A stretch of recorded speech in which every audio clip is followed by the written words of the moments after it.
Hello, everybody, and welcome back to another episode of Choose Your Roll, your favorite show on the internet, and now featuring Micah-free episodes. They shouldn't be often, but they're on the menu.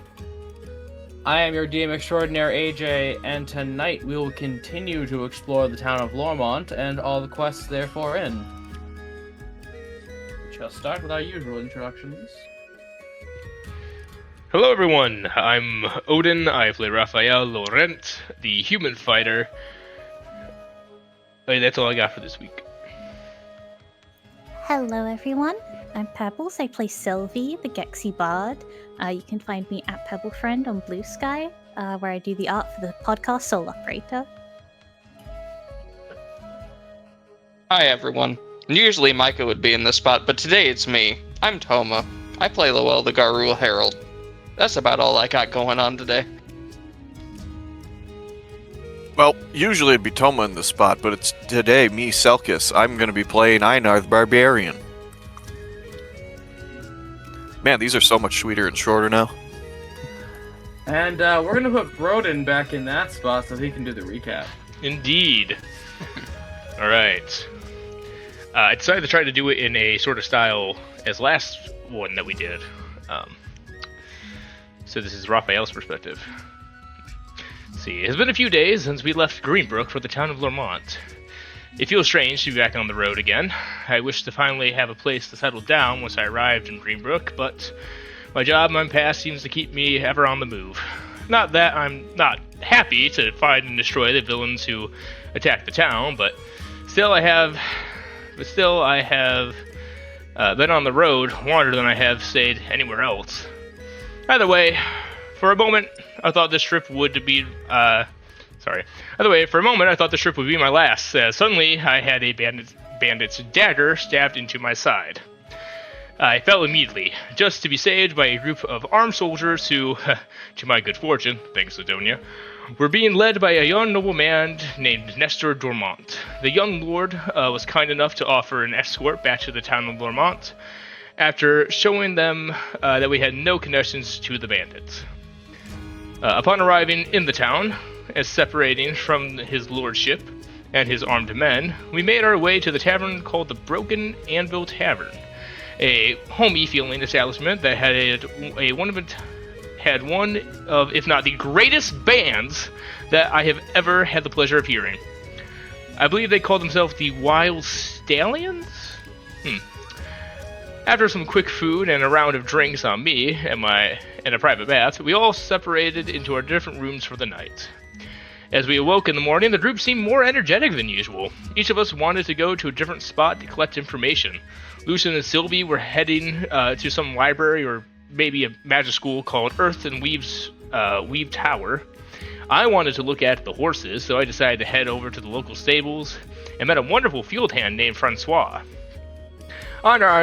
Einar went to investigate if anyone recognized the axe of the assailant that he had on him, and Lowell went to check the bounty board here in town, something that I hope we can help with since it would aid the people of Lormont. While I do not know too many of the details of their trip, Lucian eventually was able to explain that the marks that were put on us were a fey curse, whatever that means. But I did sound important. Sylvie still wanted to investigate the spores we've found while traveling. I don't really get that one, the spores that is. Einar found out that the axe was probably made by either an amateur or someone who doesn't care too much about their work. And Lowell learned that about a bunch of different quests that we could do to help the town, and that a man was missing his axe that was stolen from their home. After we all met back up, me and Lowell went to investigate the missing axe that was on the wanted board, as the rest of the group went to sell some of the hide that was gathered while traveling. As we got to the location, I was immediately able to find traces of where a thief had used magic to break in, though unfortunately my friend Lowell was unable to track the scent.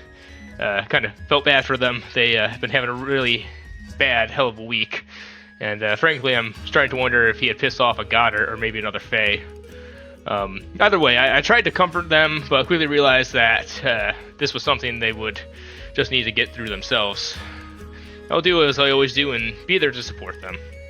As we finished off, we made our way back to the roof with me and Einar looking to join in the combat tournament with Lowell cheering us on in the background, while Sylvie and Lucian went to look more into the spores while the school was no longer in session. May I take your reroll? Woo! Let me grab a d4. And we start with Sylvie. I believe what's called just what was in the recap. Sylvie's kind of off with Lucian heading off to the Earth and Weave Tower. A little bit kind of a little nervous based on kind of what we've learned and seeing that things might be a little bit big with like hag related things going on.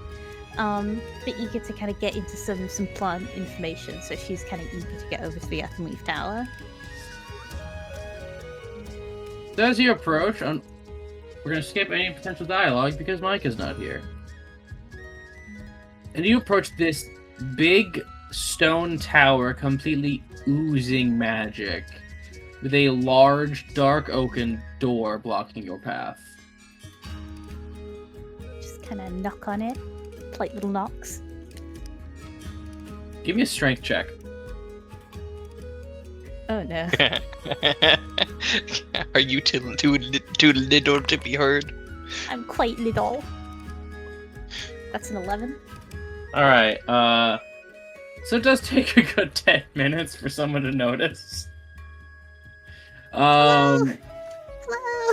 As the door slowly opens right as you're about to give it a big knock and you stumble forward a few steps, in front of you is an Earth Genasi gentleman with about brownish, grayish skin, and one with crystal shards coming out of his face like stubble, and one eye that looks just like a diamond.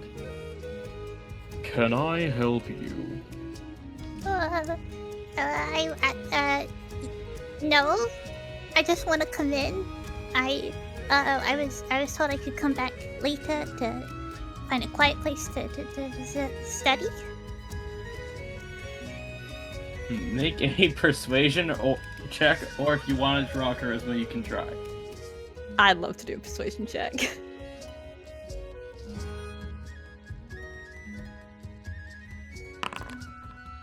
Another 11. So I'm gonna be rolling tonight. Are you perhaps a student of this institution? No. But we were told that we could come back later by a lady. Blink, blink, blink, blink. Dawns on you now the horrible realization that you never asked her name. Mm-hmm. Thank you.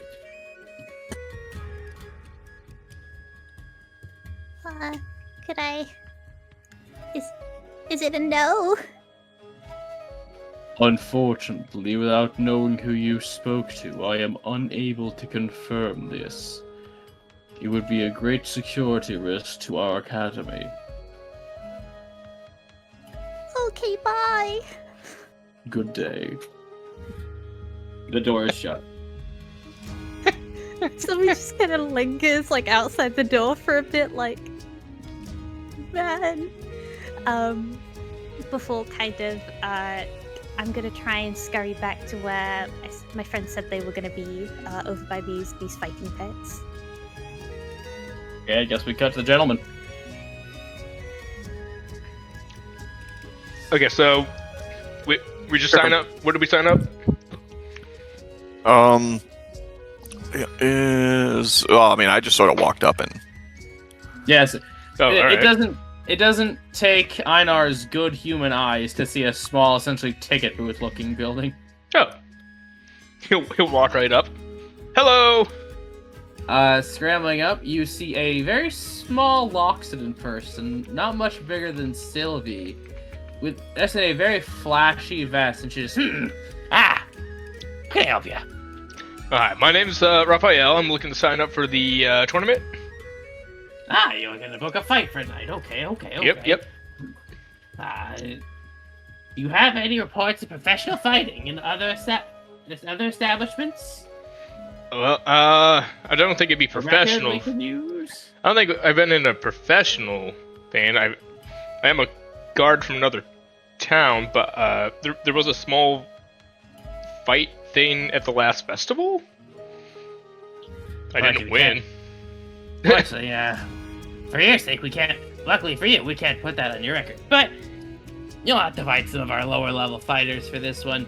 So, minimum buy-in is gonna be 2 silver lease, and you're gonna have to sign. She puts a 10-inch thick 10-page thick thing of paper. You're gonna have to sign some of these. Minimum buy-in's 2 silver lease, but you can choose to bet more. If you lose, you get nothing. But if you win, we double what you put down. All right. Here, As you're just filling out the form. yeah, he's filling out. He'll put, if he's allowed, he'll put down 2 gold. Yeah, you can put 2 gold lease. Just put 50 gold in there, bankrupt them. The rules are, we don't go to the knockout unless it's pre-agreed. For people like you, we go to good enough. Half Fair enough. HP. All right. Please refrain from using any sort of big spells, as if you kill someone with magic, you will be drawn and quartered. Don't even know any. Okay, that's good. Well then, if you're gonna use that spear, don't aim for the throat. Or Oh, the eyes, never.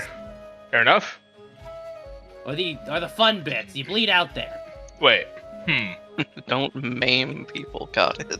So I can't hit them in the eye, but I do have a technique that allows me to hit above the eye to make it harder for them to see. Is that fine? Blade doesn't hit the eye. You're fine. All right, yeah, kosher, cool. Just don't fuck up. Pretty much. Okay, so your name will be. We're gonna put your name in a random draw. All against right. Some of our fighters. Unless you have someone here you'd like to beat up. Not particularly.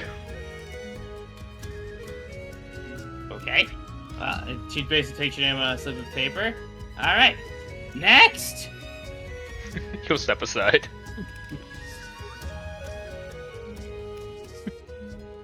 Oh, that it's just was kind of well. standing there. Is our boy gonna try to sign up too? You want a fight or you want a ticket? How much is a ticket? Okay, you're gonna have to give me a silver lease since fight starts in about an hour. Just sort of shrugs and gives them a silver lease. Yeah.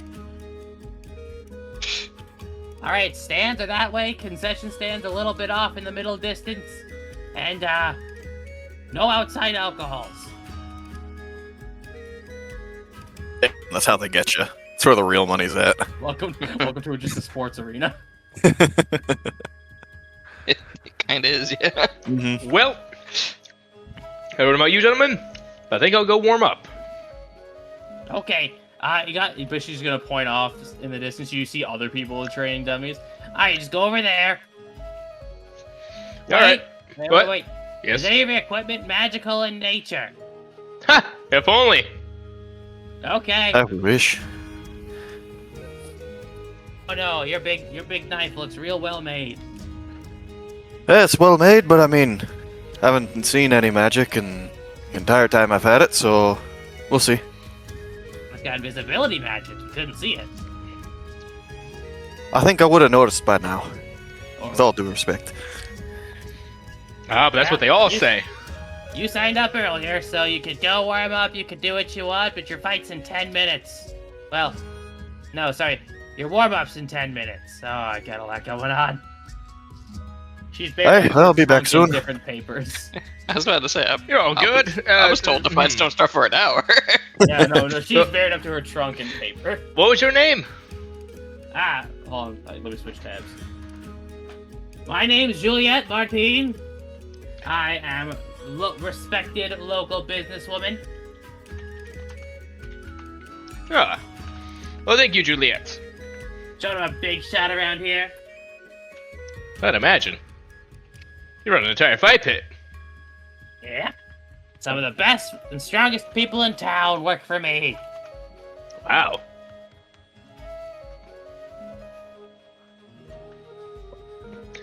Well, And then I'm a off to warm Sylvie up. showed up.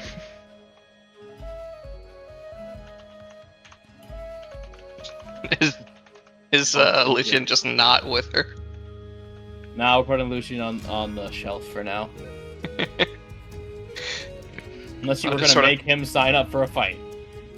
No. Can I see my companions, or are they already You can see Lowell.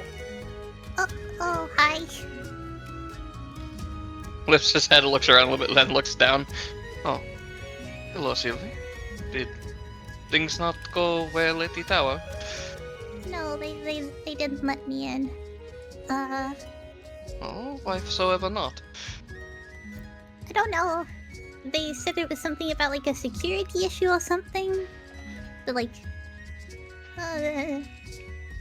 Did you inform them of who you spoke to previously that said you could? I said I talked to a lady. Did you give them her name? No, Why not? I don't remember if Lucian got her name. He was kind of the one speaking to her. I was kind of looking. There were these little shiny metal things. They were about this big. And I was watching them. So if He has no idea what you're referring to with the little metal things. Also, just by saying the words this big. I see. It seems we will have to have a conversation with Lucian about asking people's names to people. where are the others? Raphael is currently warming up, and Dinah's fight is within the next hour. Apparently there's an entry fee for us to get seats this time, no? Oh, okay, sure. I'll go do that real quick. Lead you over to the Lexicon. Hello. One moment. Jacques! Stool! As she shouts to the top of her lungs. And a dwarf man just comes over and brings you a stool so you can get to eye height with the ticket booth. Oh, thank you. Hello. Are you looking to book a fight or book a ticket? You're here to complain. We don't take those here. No. Separate booth. I just wanted, I just want to see my friends. She's just gonna look at Lowell. he gives like a slight nod. She would like to purchase a ticket so she can watch our friends participate. Well, it's gonna cost you 1 silver lease. Concession stands are by where you go in. No outside alcohols. Okay, so there you go. Okay. She hands you a ticket. Take any seat you like on the bleachers. I kind of, when I walk away with Dowell, I kind of go like, 1 silver for a seat. That's pretty good. We should just take any old seat. I don't know how I'm gonna carry it, but, you know. He was starting to process what you were saying, and then when you say carrot, he goes, "Oh, no, Sylvie, we do not get to bring the seats with us." That's probably for the best. I don't think I can fit one in my pouch or my backpack. You are not necessarily paying for the seat itself. You are paying for the opportunity to observe and to. You gotta pay for everything in these places. Yes, money makes the world go round, it feels like most times. Anyway, would you like anything to eat or drink? It matters. Yeah, let's go get something. What do we Alright, got? you go up to the concession stand, and they have turkey legs, they've got the popcorns, they have something called a pretzel dog you've never heard of before, with ale, rum, and lemonade.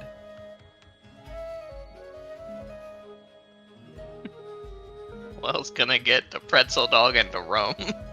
so he's probably gonna get a lemonade and popcorn. Okay, so you get the pretzel dog. It's about 5 inches long, and you get and as you sip the rum, by the way, this will run you about run you about 4 silver lease. Cool, that's exactly what I had left. You can tell the rum's a bit watered down.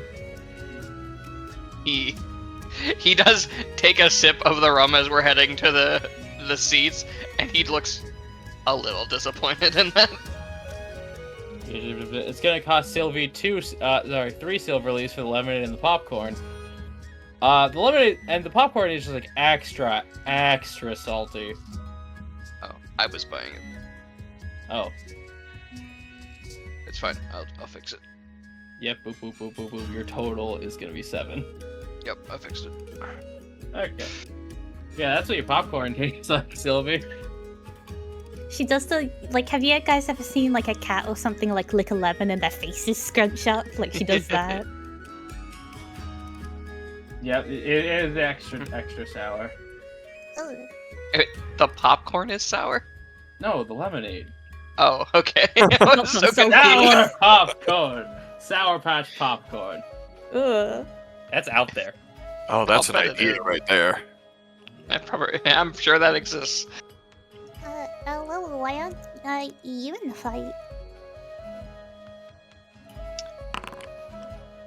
He takes a moment to respond. Because I have had a very bad week and I feel I would not hold back as much as I should. Oh. I'm sorry to hear you had a bad week. It is fine. It is all part of life. Still kinda sucks though, doesn't it? Smirks a little bit. Found out I was colorblind today. So just like grays? Like black and white, or? No. It's more like, apparently there is a difference between the red and green that is more than just a shade. Does it still look nice to you? Looks fine, I suppose, but, it's a bit complicated when you don't notice that the blood is green when it is supposed to be red. Oh, but that's what you've got other people for, right? Thanks for that. You know, it is a bit odd that Raphael did not notice, but I suppose it was dark down in that basement. Mm-hmm. And like, you... Okay, like you couldn't notice the colors with your eyes, like you said. Raphael couldn't either. But you notice stuff with your nose all the time that I don't even know about. I don't know, people are different, I guess. It is a trade-off, I suppose. Guess I don't really see the being able to smell things really good, and he does an air quotes for that part, as something I'm particularly good at, because it's just something I've always been able to do. I think when people have a really cool skill that they've had for a very long time, they often think of it as boring. Like a lot of my siblings are really good at things, and it's just normal for them. Whereas it's really cool for me because I can't do those things, you know? I think you need to give yourself more credit. I will try. Though the woodworking business lately has been a bit annoying. Oh, that's a good point. I pull out the mask he made me and like put it like on kind of like half on, like on my head. Which one? What's called the first one you gave me, the shoddy one. Just sort of stares at it for a few seconds. Sylvia, what are you doing? Well, it's like woo, like it's an event, right? Like I'm dressing up. See. It's what you want. I cannot complain, I suppose. He just sort of sits down in one of the seats they've eventually gotten to. I wonder if they will have any sort of pre-fight entertainment, or if it's just a waste of our time so that we can consume more food and buy more of it. It's all about money.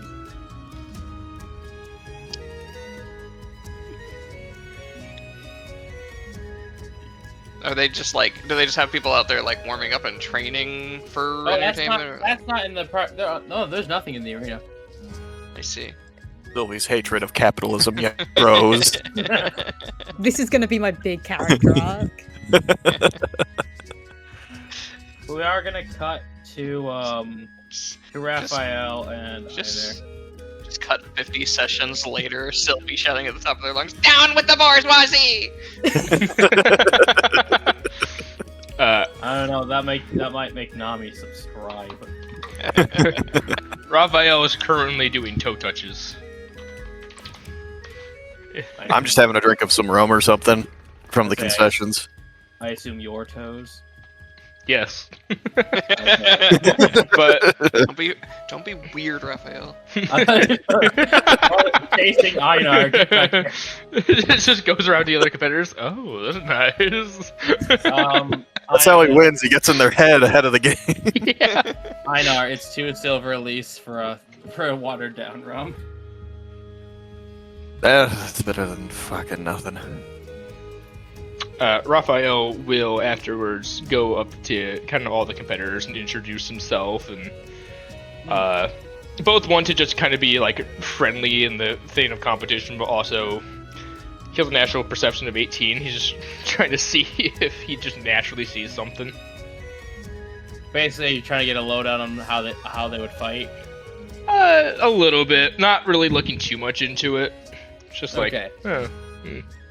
Just using your passive, roll. This is gonna be weird. Roll a d5.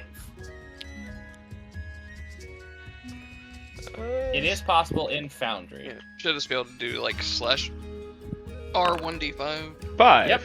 5. Okay. So you see that the fifth person.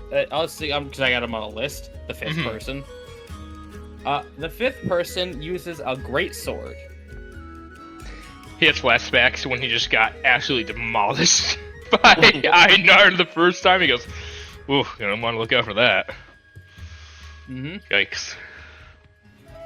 And I'll roll one for you. And then you see another person uses both a spear and a shield as well. He kind of does the "Hey" with him, like he makes eye contact with you, gives you a nod, and basically does a trick where he spins his shield on the end of his spear like a plate. I was like, "Holy shit!" Hang on, he tries it himself.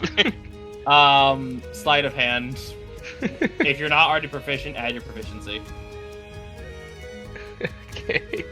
Roll spear handling. Essentially, this is spear handling.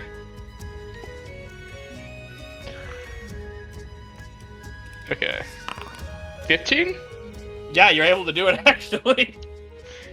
After you see him do it, you get a better sense for the finer mechanics, and you start doing it yourself. This is now just a trick you can do on command. He does it. He's just like, "This is awesome." He gives you a thumbs up and that little forehead salute as he gets back to his warm-ups. Above game, man, him and Sylvie are gonna have a field day with this. And then he's gonna look for the nearest tree to climb for a warm up. You're near the woods, so it's not hard. He starts swirling. That's what we're calling it now. It's Yep. verb. Well, Einar, you now see the person that you came in with, that you were associated with, swirling. He is swinging branch to branch. Having No, it's a fun. weird ritual, but it seems to work out for him. You can hear in the distance. That's- Wee. So people just sort of shrug and go back to their thing, and you hear an official say, "Well, if he doesn't come back, we got his money." Hey, works out for everyone. All right. Except for him. So, Selkas, you roll a d5 for me. We're gonna determine your draw. Alright. 4. All right. All right. Good to know.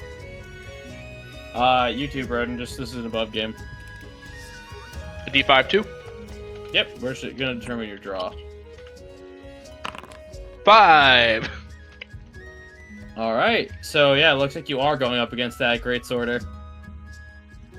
And as it's called, Selkas, you're going up against the spear user. Mirror match, let's go! Yeah. Yo! Yes. So as you are called to fight, let me just change music real quick. So I turn this to the battle map. Yep. Sorry, I have to make this active. There we go. I love that you guys are basically fighting each other without actually fighting each other. Yep. So, I just put you guys in here so that y'all were on the map. Who would like to go first, actually? Well, we can just roll for it if you want. Yep, both of you roll a 1d20? d6, whoever gets higher. Oh, okay. D6? Okay. Yeah. 5. Wait, no. 2! Alright.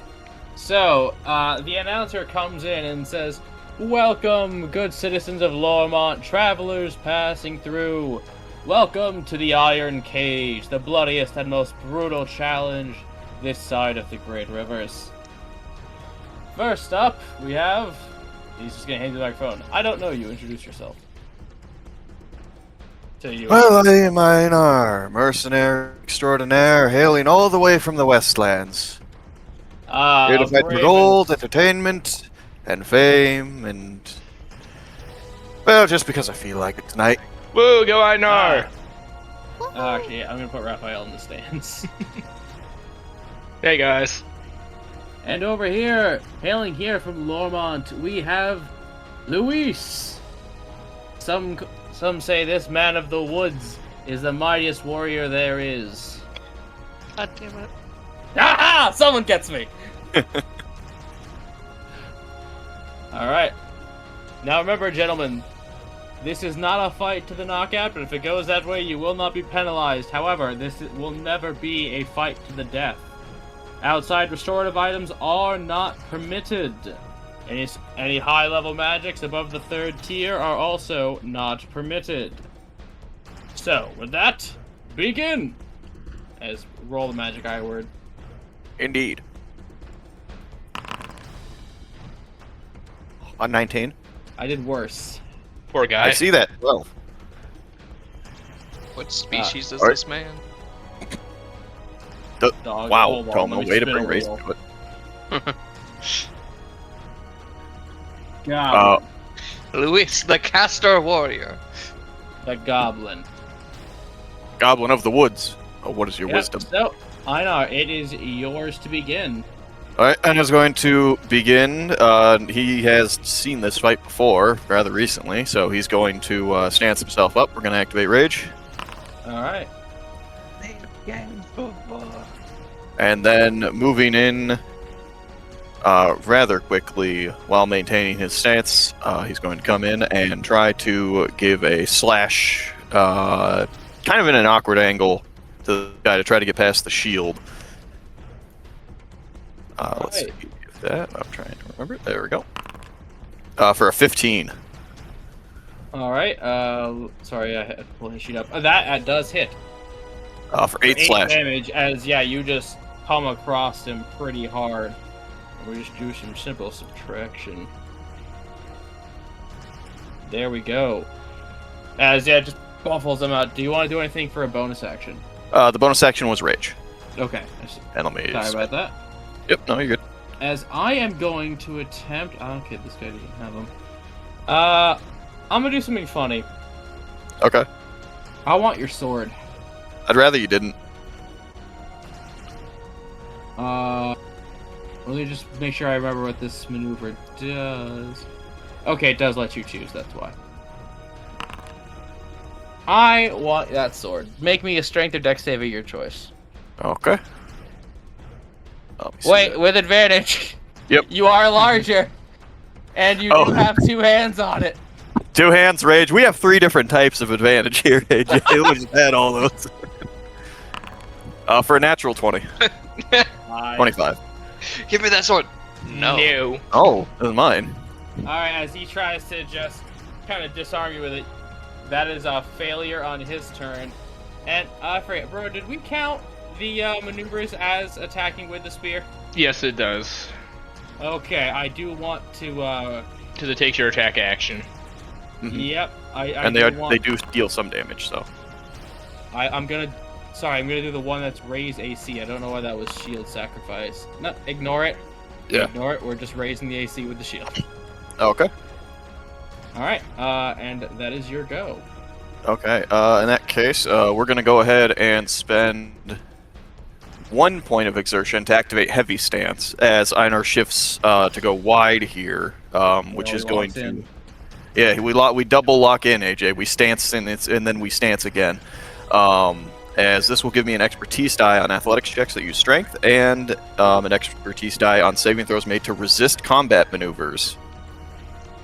Well, I've been found out. You may carry on. Who've been discovered, sir? I have. And we're going to go to try to make another slash on this man here.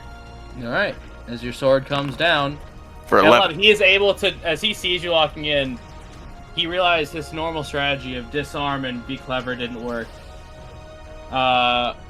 Is it's just going to pink off his shield. To answer a question from Broden, there is not ring outs. I forgot to say it, but I did use shadows. This is a pit. Like, that's why there's stairs here. Yeah, you'd have to really fucking push him up. Yeah, you'd have. So, I mean, Broden, if you can chuck him like a football. As, yeah, his going to deflect off of his shield. And, he is going to counter, because he realized being clever is not going to work on you. Mm-hmm. One-handed. 23. Yes, For that'll... 3, as it's going to graze your side and not even crack your rage HP. 3 have to... 1. Have to 1... Okay, yeah. And Nope, then he is going to try to come at your bollocks with his shield. Rude. Natural 1. He I'm like sorry, the sir. rest of They're made of steel. Are you coming on to me, lad? Maybe. I mean, I know some of the Leonians are pretty flowery. I'm flattered, really. Alright, let's try. As Thomas said, beat a motherfucker up approach. Well, we gonna try. I'm gonna take away that. For a 16? Yeah, which does take you the win, as it just slams him clear across, and he skids on the gravel right back here into the wall, falling unconscious. Not bad. About as much spears as the last spear wielder I fought. And the winner of this contest is Mr. Einar. Mr. Einar, you may collect your win from the ticket booth, or as a event for this day, we are offering double or nothing. You know... Oh, that rum didn't really hit the same. Why not one more? Alright, this is gonna go right after the other, so I will be just adding someone into this.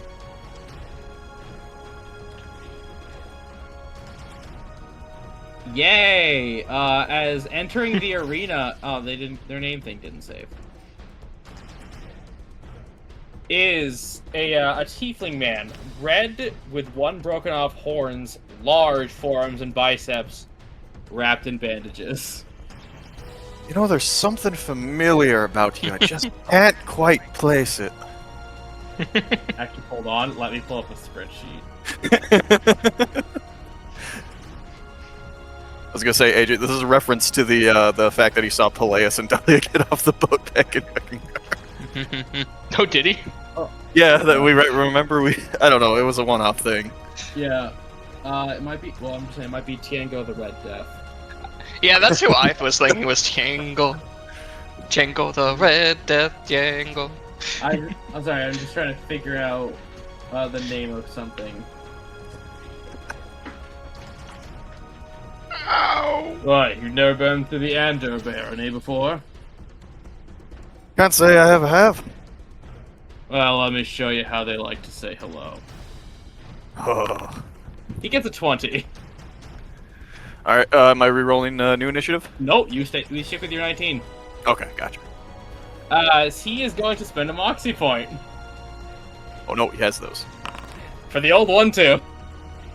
He does have to attack first. for Oh, that. sorry. Yeah.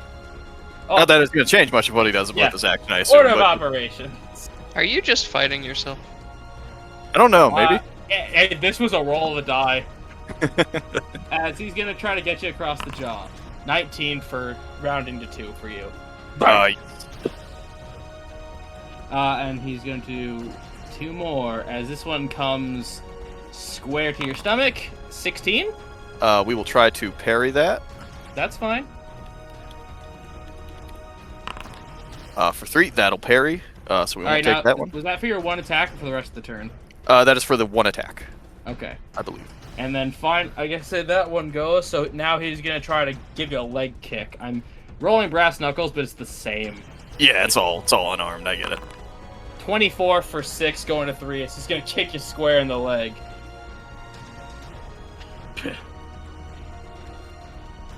Not bad, lad. Learn that from the Baron's teachings himself. Your turn. I might have to figure out who that is. If he's as strong as you. Stronger than anyone. We'll see about that. And we're gonna go ahead and try to smack this man with the big old sword. Go ahead. Let's see. Guess I should tell you how we say hello out west. Oh no, not the West. For a natural. Oh, this is scary. Oh god, that's out west, huh? This is scary, AJ. He's out. So Not funny. dead. Let me Your just. crit power. Yeah, about that. Yep. About that. That's an extra D6 lightning. Okay. When you score a critical hit. Oh, okay. To be fair, this happens after, so this isn't gonna like kill him with elemental. This is after No, the it's hit. not. This is after he's knocked out. I remembered how your thing worked, buddy. Don't you worry none. Yes. But Einar's sword erupts into just a bolt of lightning running down the entire blade. As he looks just as surprised as anyone else. Yeah, I imagine everyone in the, from from our party in the stands. Like, did you know you could do that? I had no idea you could do that. So do you know he could do that? Hey, Selkus, give me an advantage intimidation or raw charisma of your choice. Yes, the intimidation can use your strength. I was going to ask you to do that anyway. Yeah. Sure, let's go with intimidation. He's very surprised, but he's just gonna roll with it. And try to play it off as I totally meant to do that. That wasn't the sword. That was just an extra thing. And I swear, my sword's not magical, guy. I swear it's not the sword. That's me. I did some studying back up in the Wekkingar. For 23. So, Grant, I only have 3 tokens on the board, but these stands are full. Mhm. It erupts as people are throwing shit everywhere, going crazy over that kind of spectacle they just saw, and a unwinged dragonborn woman just comes in quickly, tends to this man, hands glowing and just clearly casting a lot of magic on him before he's brought away on a stretcher. And the announcer comes in, ladies and gentlemen, nearly once in a lifetime performance you saw here tonight, a feat we have not seen since our champion first took their spot here. We have Einar, the best from the West. You may collect double your original winnings over at the ticket booth. Now, unfortunately, we can't let you go again as we do have other fights to see tonight, sir. So, why don't you take that and get a good strong drink on the house? I think I'll do just that. I'm looking forward to watching my friend fight here. Got it, guys. I'm glad that wasn't me this time. Let's see. I think I put 2 down, so 2 would go to 4. Which would go to 8. Go to 8. Okay, got it. Double. Yep. Got it.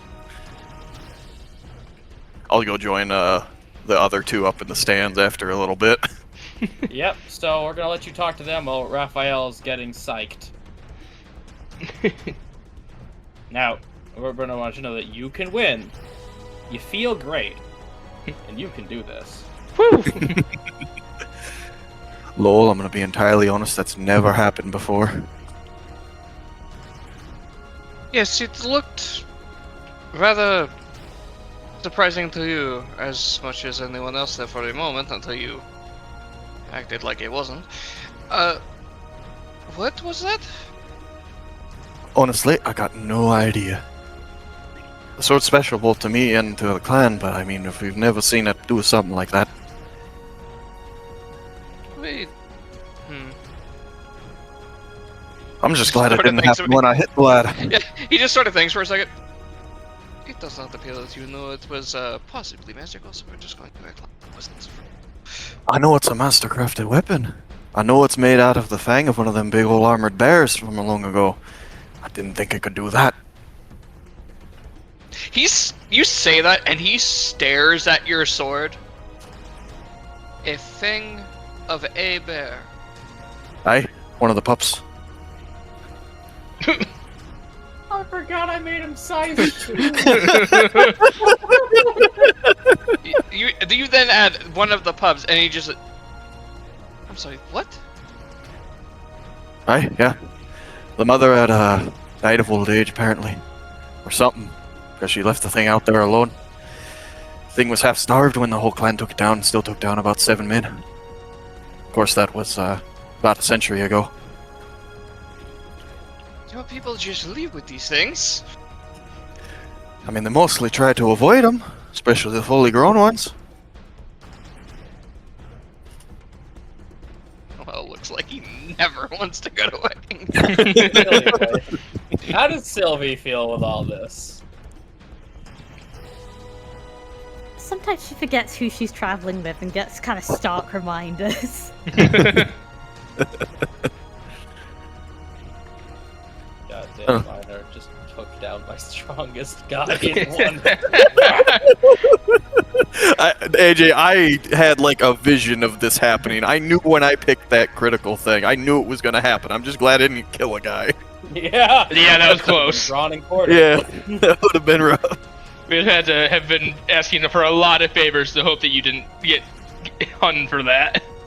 I mean, those Andors can kind of hit, but apparently they're not as tough as he says they are. All right. So after, by the way, he's okay, ladies and gentlemen. Everyone just...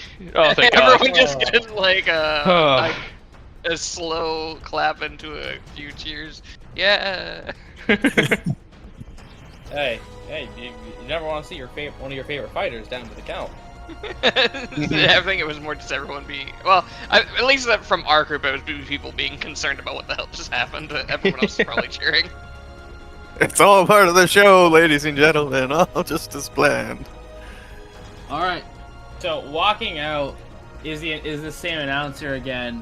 Now we have another guest challenger. Why don't you care to introduce yourself to the crowd, everyone, young man? Hello everyone, my name is Rafael Laurent. I am a guard over at the town of GreenBrooke, currently on a separate mission, and I just so happen to be here. Alright. And your opponent, the Sword of the Dawn, the Butcher of the Arena. Wow. Roy. Damn, that's a cool name too. Fuck. Well, Roy's our you know the rules, so roll the magic eye word. Gets a 12. Yes, there is currently a combat distractor. I got an 11. Alright, and he is immediately going to attempt to rush you. Fair enough. Oh, With a we shake hands before we... attack. 15. Right on the shield. As like you're about to say something friendly and immediately just reflex block him. So that is his turn. These guys aren't complex. Alright. Well, let's hopefully not have what happened last time. He's gonna go in with a spear poke. Yeah, as you just try to poke his soft underbelly. For 23 for 5. I can't parry that. So yeah, I am just gonna take that damage as he takes one to the stomach. Oh, sorry. Go ahead. Shield bonus. Yeah, bonus action. He's going to increase his AC. Oh damn. Let's see.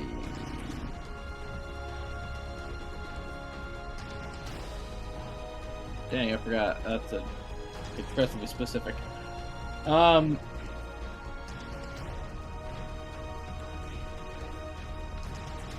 am going to attempt a disarm upon you. Okay. So you can give me a strength or a dex save of your choice. Do a strength save. Also, 18. As you immediately resist him trying to knock the thing out of your hands with brute force, everybody sit up straight. Ugh. Aw. Do I still take the 4 or no? No, that's if you fail. Okay. My turn again? Yes, sir, it is your go. Coming in with the spear again for a 9. Also, your hands are a little shaky as he just tried to wrench it from you. Oh, I'll use my reroll. okay. Why not? 17. I am going to attempt to parry on that. Okay. I don't win. For 6 damage. Yeah. And that is enough to knock him unconscious as you basically feint him and then just deliver that thing square into his side, knocking him out. Oh, there he goes. Hey, he's learning. Yeah, that is your fight. Raphael is often learning from his experiences, so I'm sure he learned a thing or two from you. You see him turn around, he just gives out a massive clearly happy he did not get hit by the thing. Your mic cut out, so it's just massive. Oh, a massive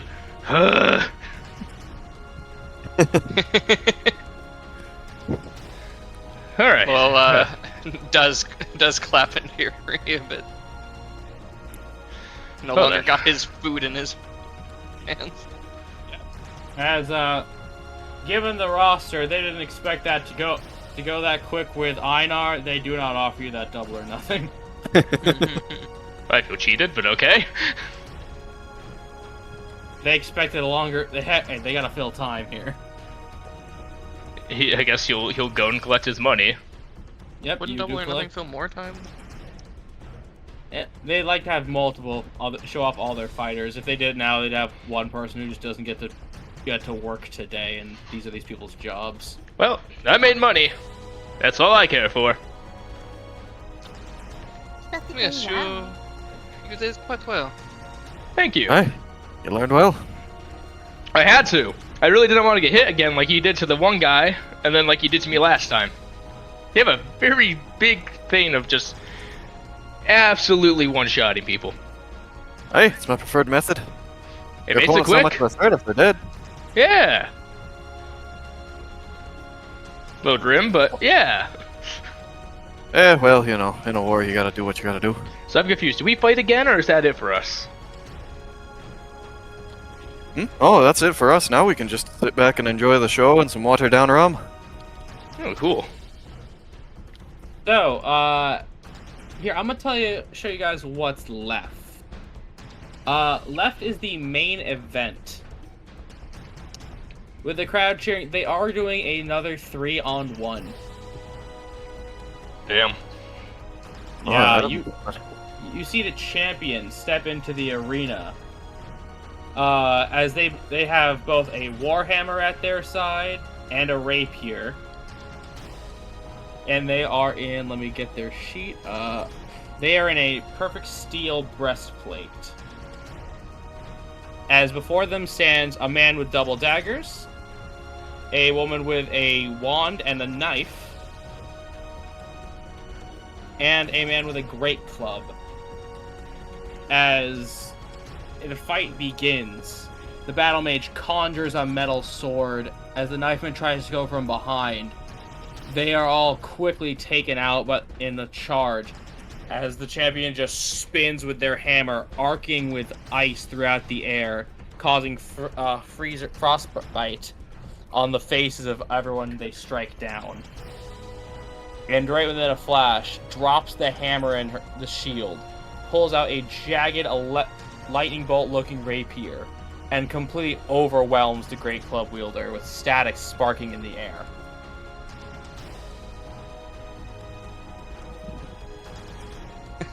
just sips his drink. Glad I was not in that fight. Quite something. I thought The magical wielders can be weapons. pretty nasty like that, especially when they're rocking 2 magical weapons. Yeah. Yeah, they were a blur of speed in this contest. Raphael But with during this that- is polishing his shield from the scuffle. So with that, it is about sunset, and I shall change musics.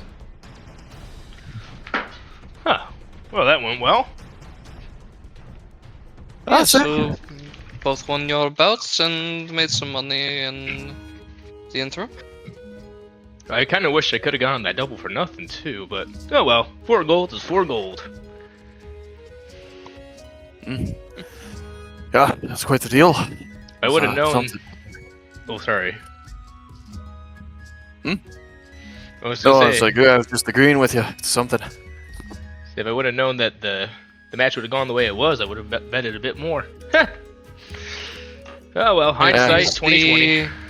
the nature of gambling, is it not? Yep. Thanks, Sidonia.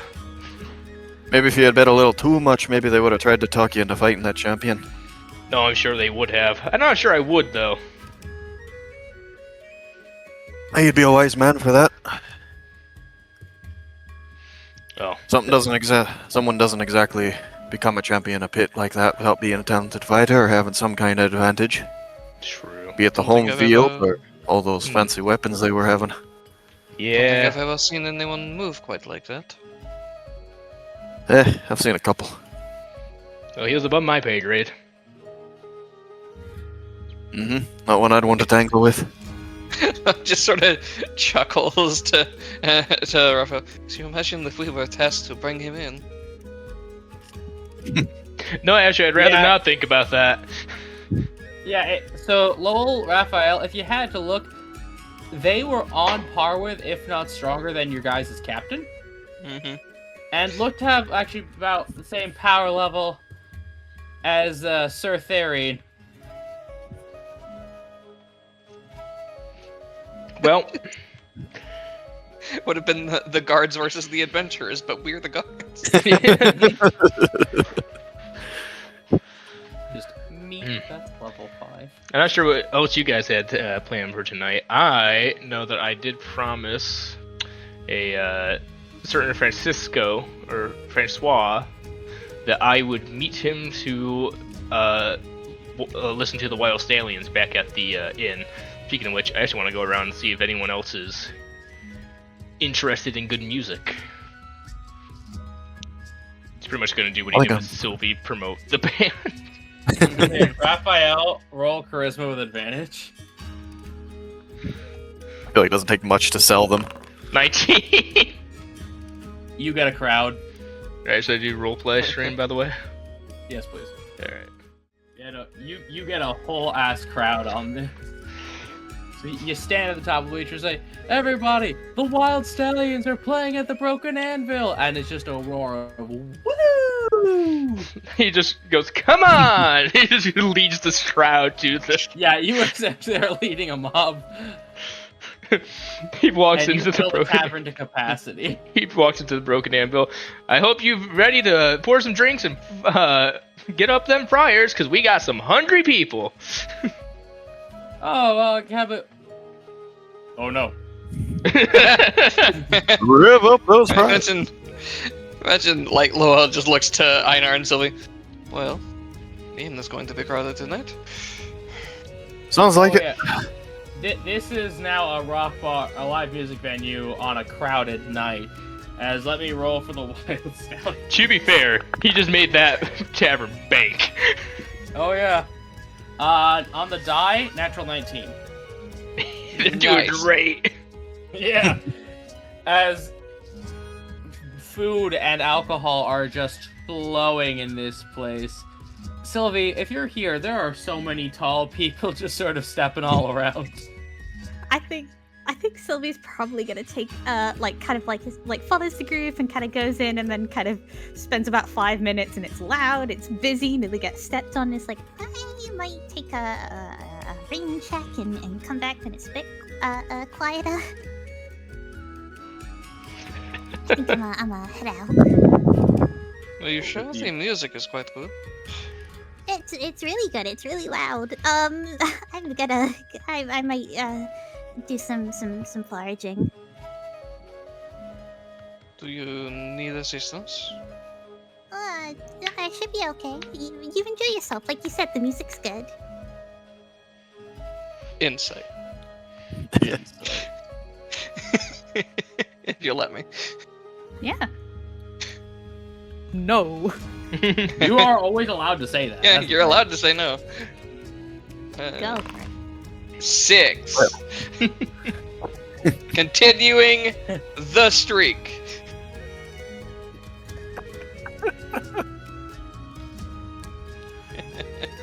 God, the curse is real. I'm like wheezing over here. Man, can you catch a break? No. This is how Selkos felt all last campaign. That was me on the starter dice. Just gonna be the old dude in the party who just can't do anything. Do I need to roll against that or? No, is you it- decide whatever the 6 gets him. Sylvie does seem kind of nervous, what's called, but that's most likely due to kind of like the noise and the bustle, you know, is not a big kind of town person. This is probably just overwhelming for her, so she's gonna catch some air and do some plant things. Nothing to worry about. Okay. It's about what I figured, but I wanted to make sure. Alright, just be back in the morning, I suppose. We'll probably have things to do. Okay, bye. Alright, so, Sylvie, you leave the tavern and the streets are, can't say they're quiet, but they're emptier. Now, as the crickets chirp, signaling the chill just runs down your spine, fall is ending. I'll probably kind of pull on like a heavy cloak that I've got from my cold weather gear. And I'm probably gonna head towards like the outskirts of town to where kind of like, you know, the brush starts to get thicker and the trees start to get kind of more frequent. And I Yep. just want to do a little bit of foraging for me, but also I want to see if I can find the type of plants or flowers that would be used to make the dye that was kind of used in the fabric which we found. Alright, let's see you roll a survival. If you have any specialties in foraging, feel free to use them. I have so many specialties in foraging. Where are my specialties? I have this, I've got a couple more. I'm like emptying out my pockets with all my foraging things.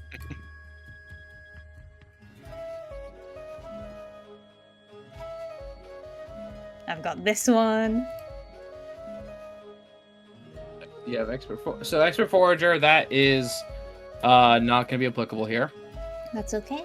I've also got a taxonomy. I can identify most flora with a quick inspection. And I also have, where is it? My third and final one is I have plant law nature. I don't know if that's applicable here. Click the feature, or is it just a Is it a specialty? Skill specialty. All right. Well, yeah, it'll be rolling. You can, if you want, you can roll knowledge nature and use that specialty. I'll go with it. All right. Sylvie, come on, your whole thing is plants. Come on, I'm shaking her. What is it with us and like wooden plants, man? Right? What's going on? Sylvie, narrate your failure while I do something real quick. Okay. I think Sylvie's kind of like rooting about and kind of like finds something which she thinks is alright and starts kind of like putting a bunch of it kind of like in a little cloth pouch, and then kind of like squints and holds it up again and kind of like oh, and kind of like flips it upside down and looks on the underside, and there are a bunch of kind of like green and yellow kind of speckles on the bottom of the flowers where it kind of connects to the stem, and has kind of misidentified one of these plants completely and wasted a bunch of time collecting something she thought would be really useful, and in the end would just kind of boil into something kind of sour and bitter tasting. And just kind of, okay, and just kind of finds a place where she can dump them all out again. Alright, so as you're doing that, you wander deeper and deeper into the woods. You feel a chill rush down your spine. As you can tell, just on your natural instincts, you're not alone out here. Kind of look up, kind of look around. Lowell? I said I'm okay. You... I know? Raphael? Hello? As you say that, you wander around looking for any of your tall friends to come out of the woods. They are not to be found. You hear branches snapping and a very loud wind rustle the trees. As now you can definitely feel a set of eyes upon you from where you currently do not know. Can I try and make like a perception check? Just kind of eyes flicking around, kind of getting low. Like she wants to kind of dart for a hiding place, but she's being watched and she doesn't know where from. So is trying to kind of scout that out first. I'll allow it. Perception. 8. Ooh, I'm hot on the rolls tonight. As lad. panic overtakes you, you look around. It's like as a group of crows flies out of a tree. You hear out of the bushes a low rumbling. Every time I pause, that is me signaling you. What now? Yeah, what now? Can I identify where I came from? Like you said, I kind of wandered a bit further, kind of distracted by Survival. thinking. Yeah. Survival wayfinding. If you have it, if you don't, then I don't. then just straight survival. Oh, that's another net one. Do I have to start doing push-ups? Like, what's my punishment? That was I can't make those rules for you. As you just back yourself into a tree, you hear multiple crunching footsteps and the rattle of chains brought into the bushes. What do you do, Magic Girl? Yeah, what do we do, Magic Girl? I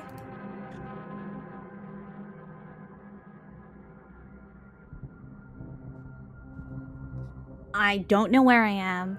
I don't know where. It's multiple footsteps. Sylvie kind of clutches onto her needle, kind of at the ready. But I think first thinks about like, I need to let my people know where I am. And she kind of looks and kind of spies the tops of the treetops.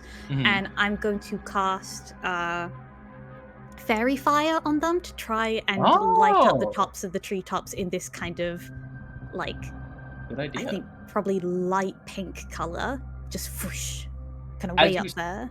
Yep, as you send up flares, you do actually hear some things starting to run away.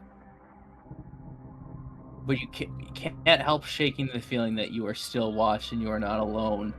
But you do hear something large and lumbering run off into the distance as the chain rattle fades.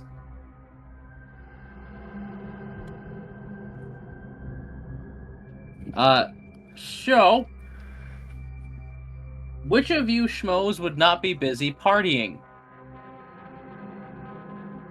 I would have been in doing the music and the drinking because I didn't know that Sylvia had even gone off somewhere.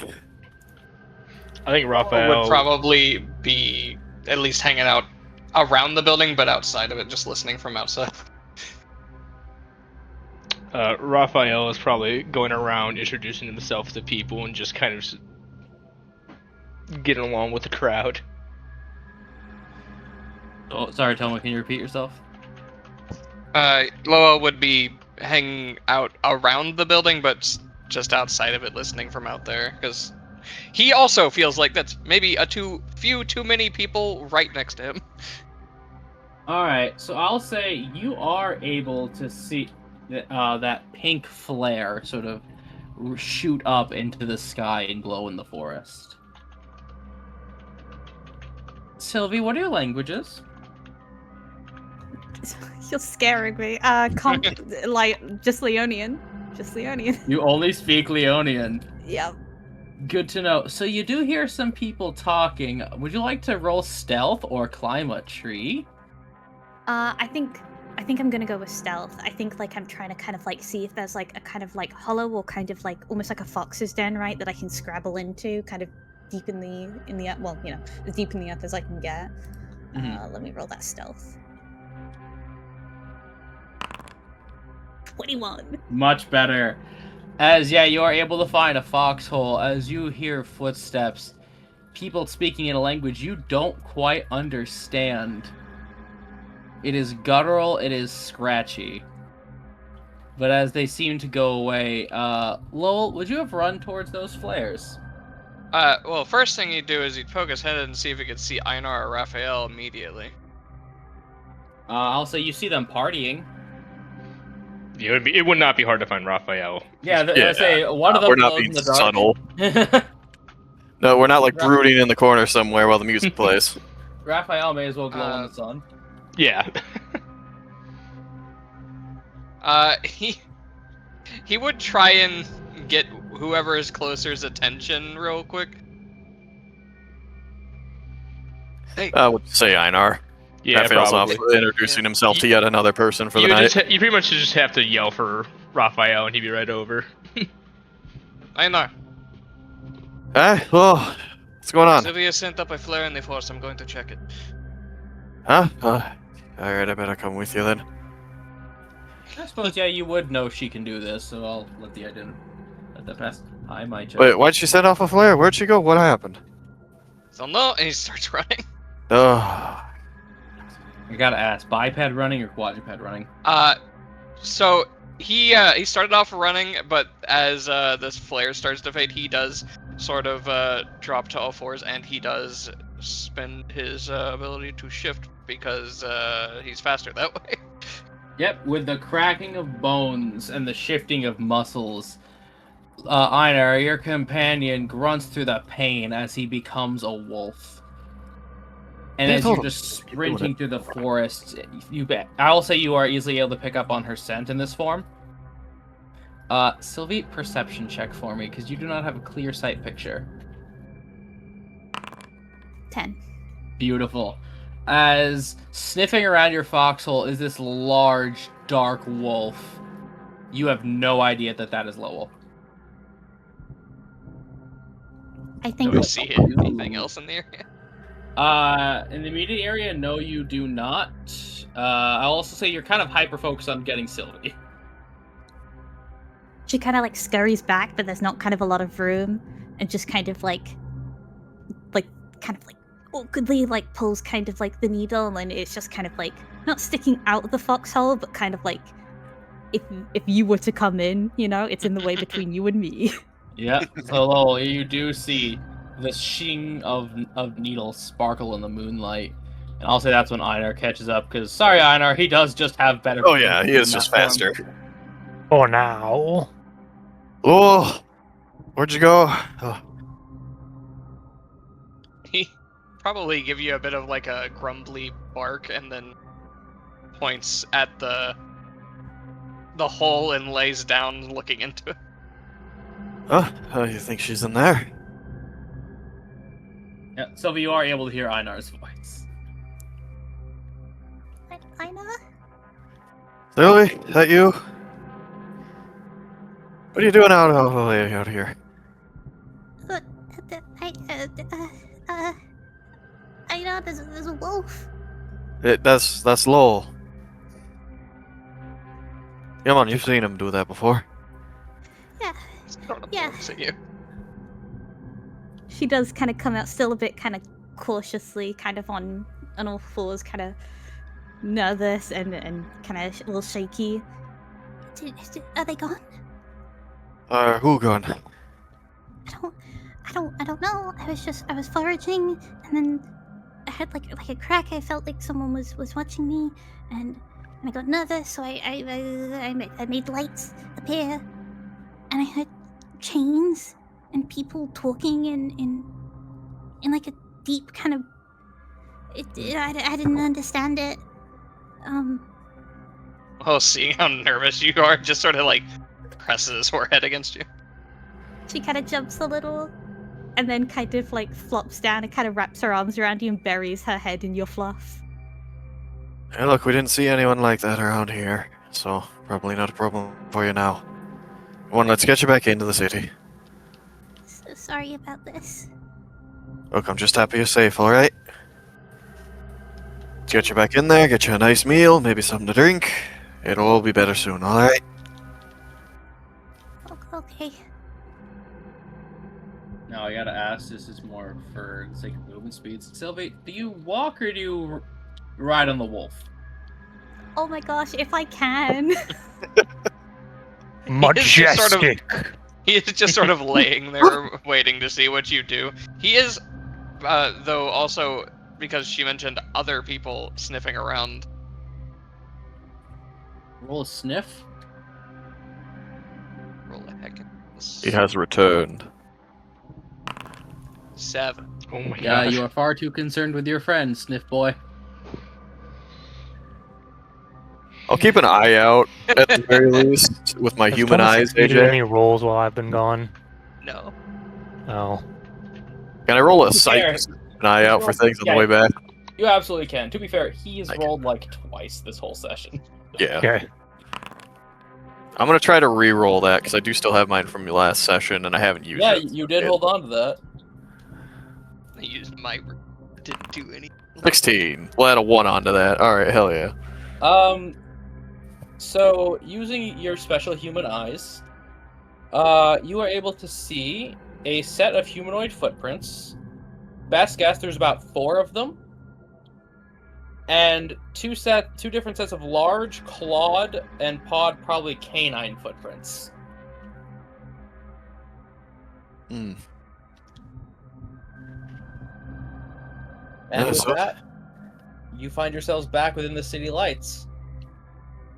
Sylvie? You She's got a like- bit of a flashback, honey. Oh, no, please. Trauma, yeah. trauma. I'm gonna roll a d10 privately, and I'll tell you how much of your backstory is gonna come up to yourself. Cool. I'm rubbing my hands together. You get a 9. Oh. Oh. Go ahead, Sylvie. Take us on a improv flashback to your backstory. I think Sylvie's kind of like, she's like walking in a town with you, and she's kind of like tucking herself between the two of you. I think she definitely like, she might be walking beside Lowell, but like she's definitely like still got her arm kind of like on him, kind of like just holding on and kind of trying to feel like the fluff of him. But like, she can just hear the kind of blood pumping through her and kind of just feels like she's kind of like shaking. You're And she basically can- clinging to him and shaking. He would have tried to get you to ride on top of him so you could get back quicker. She kind of gets on top of you, just kind of holds on, and I think she just kind of clutches onto you. And I think she just like it's not real. There's part of her that kind of knows it's not real, but like she can smell blood and like kind of like taste like kind of like water and mud in her mouth, and kind of smell a bit of kind of smoke too. And just distantly she can hear kind of like the cracking of trees and like the cry of people. And like she tries to kind of like blink and kind of see the town and like, you know, the kind of like city lights in front of us, but also she can just see kind of, you know, like a fire that's kind of been like knocked over by chaos, and so it catches onto kind of some blankets and some kind of tents, and it kind of spreads, and things getting kind of knocked over in chaos, dirt getting kind of like thrown up. And she just tries to close her eyes desperately, even just to try and not see bodies on the floor, and just feels horrible. Thank you, Sylvie. And with that, I'll say you guys are able to find your way back to the tavern, which has the party has since petered out. As if we're going to call it, if I'm going to give this a time, I'm going to say it's getting close to midnight. This was a rager. So Raphael is currently sitting at the bar just talking to the barkeep. As you're having that conversation, yeah, you do hear your friends come in. Oh, hey guys. Where'd you go? Well, Sylvie decided to go foraging here, Oh, and we found her in a foxhole. why were you in a foxhole? What? Well, it gives like a concerned whine and licks your cheek. Oh. You good? Yeah. I'm gonna go to bed. Good night, guys. She Okay. just kind of scampers away. Yep, you scamper up to your room, close the door. Huh. Alright. Sort of Think he was being- sits down as she scurries away and just lets out a. I think she was being traced by someone. Well, Lucien did say that the marks we had could trace us. I don't know if it was that. They seem to have some kind of animal with them. Hmm. I thought about 4 sets of footprints and one, I think, that seemed to be some kind of canine creature. I wonder if they had like a dire animal, or I mean, you said canine. Maybe they had more gnolls. I don't know. She didn't say what sort of language they were speaking. I think gnolls speak their own. Maybe. All right. It's a bit odd. Could be a few things really like that. Could be a bunch of hunters. Could be some people out with a dog. Could be slavers. You never really know. Ugh. Either way, not the most pleasant sort, but then again, her going off and trying to forage in the middle of the night, not the best idea. No. I'll check to make sure she's doing okay before I go to bed. Oh, she's scared stiff. Well, it just starts to change back, and it's just. Ooh. Dear goodness. That's on God what it sounds like. Oh God. You know, it's really cool you could do that, but that sounds painful every time. I've got to find you a druid or something, lad. He like cracks his back and stretches. It is painful every time. It's not supposed to hurt like that. I don't know. I think for I some don't know where Garul you're it getting does. your facts. So he's a Garul, I Get them think. from an entire clan full of Garul. That is true. God damn, his are just different, I guess. We've been over Built just said different. no I every think you're time being you said built this. wrong. Someone does have a point. I have always reinforced that this hurts like a bitch. He could still No, say you said what he that wants. that it depends on how often they do it or not. Yeah, that's true, and Lowell doesn't do it as much, but it hurts every time for Lowell. Well, Yes, and it can. Had a Well, water versus bottle the ready clan that you came time. from, versus the clan you were used to, who did it every freaking chance they got as hunting dogs. Yes. well, Which is what he's used to, Yikes. which is why he says it's weird. all right then. Either way. Solution. Yeah, if Lucian is just coming downstairs, I would say he probably would have gone up to put on his new clothes. Kind of just coming out the door. He has his old stuff kind of folded up underneath his arm as he's just got his cloak tilted back a bit, pushing down the new clothes, just sort of looking at him for a moment. How's Sylvie look whenever she's coming up the steps going to the rooms? She probably like bumps into you, like doesn't kind of like kind of jumps and sees you and is like, Hi. Bye. Good night. and just kind of pushes past you, kind of a Oh. little bit wet-eyed. Hold on, Sylvie. Yeah. I was going to come and talk to you, but is something wrong? No, I just got a little lost. In the forest. I'm all okay. Just silly me. I'm gonna go to bed. He does look at you for a good... Hold on. Sorry, I had to clear my throat. You are clearly teary-eyed. Teary-eyed, a little bit muddy, you know. He'll walk over to you and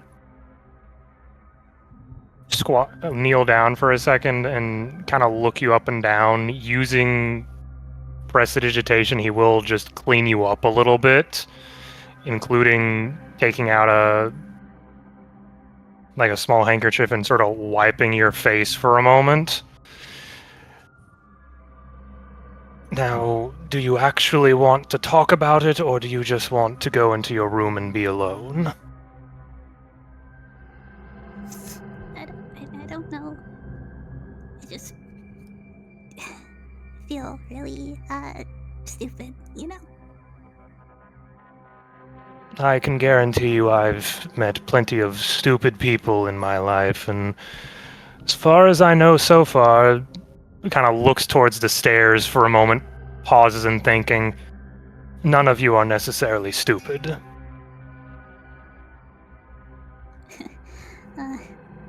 Thanks. You seem to kind of act like you're real grumpy and stern, but you're really nice. Well, in my previous line of work, I interacted with all sorts, so it was necessary to keep a air of...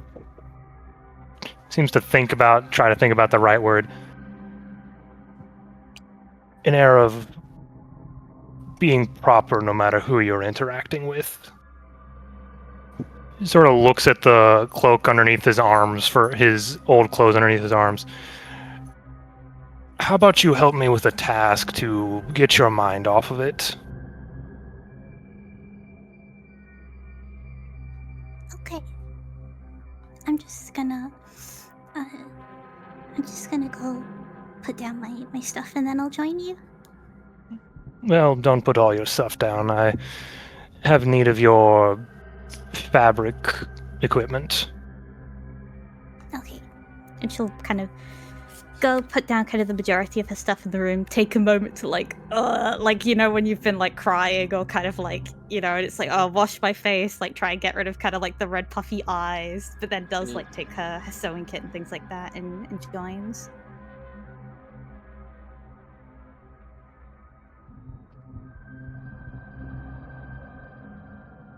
Let me just try to find something real fast, sorry. Take your time. The stickers in my notes. Yeah.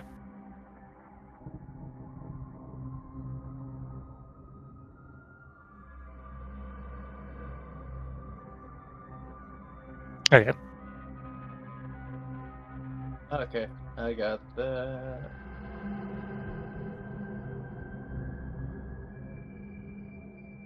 Okay. Just so I have that in case it comes up. Yep, question answered. If you would come back out with your sewing stuff, Lucian would offer to do the project in your room, or if you wanted to go back downstairs. She'll probably stick in her room. She seems to be like a little embarrassed and kind of going, you know, like back out in front of the others after kind of like getting lost, you know, and so upset. Very well, and he'll gesture towards the door. What can I do for you? He'll unfold what you would now recognize as old clothing. Again, at one point, probably rather nice, but just kind of stained from the outdoors, kind of tattered at the bottom, like it probably got caught on stuff every so often. You also see what is probably very, more likely to you, very amateurish stitch work on it. AJ, would it be okay if Sylvie were to roll an investigation on it for a moment? I'd say, given what you're leading on, Sylvia wouldn't be able to know. She's not a society person. No, it's more of just like what she would notice about it. Because that part is covered up specifically. If it's between you, y'all can have each other roll whatever you want. Okay. I have tear down if you think that would be relevant, but if not, I'm happy to make whatever roll you'd like. Just gotta tear your clothes up. Off.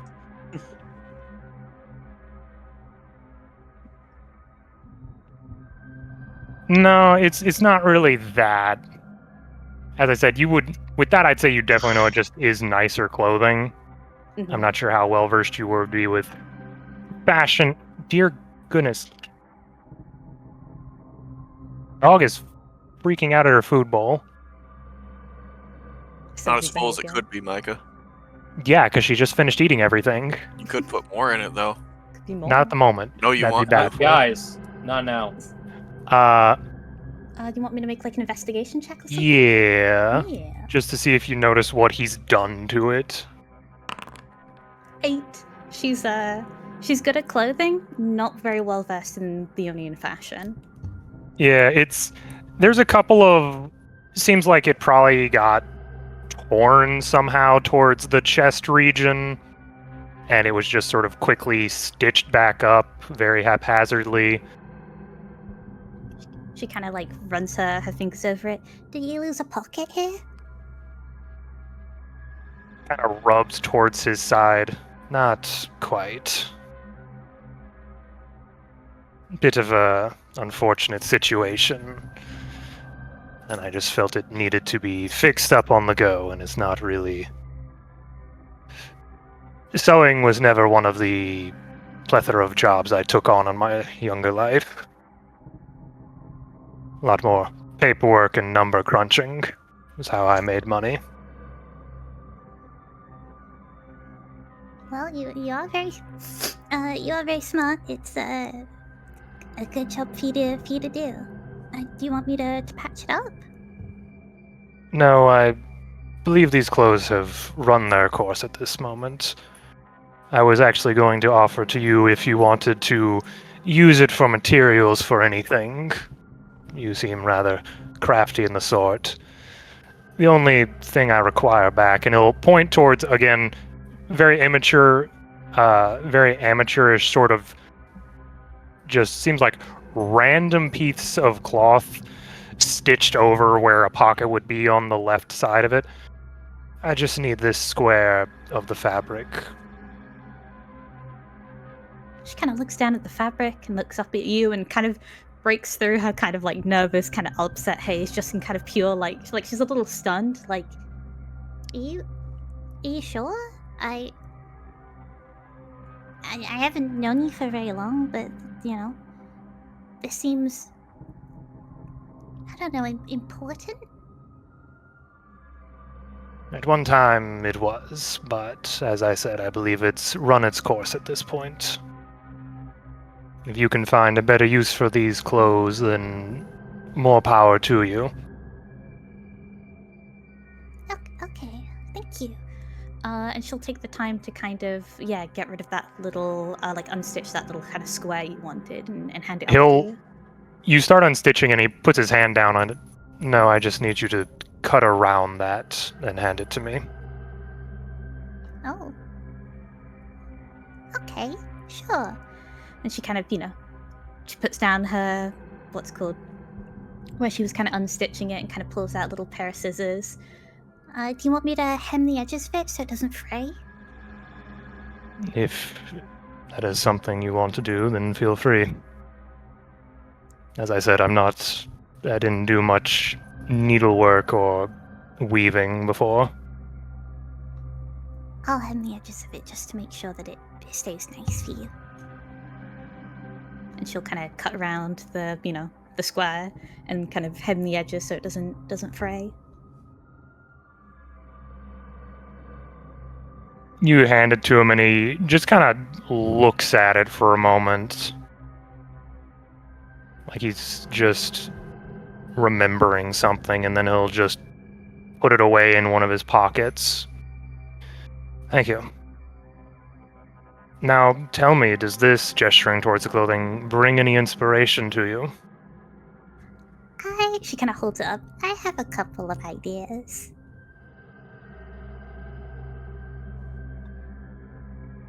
No, please enlighten me. Feel free to talk about it as much as you want.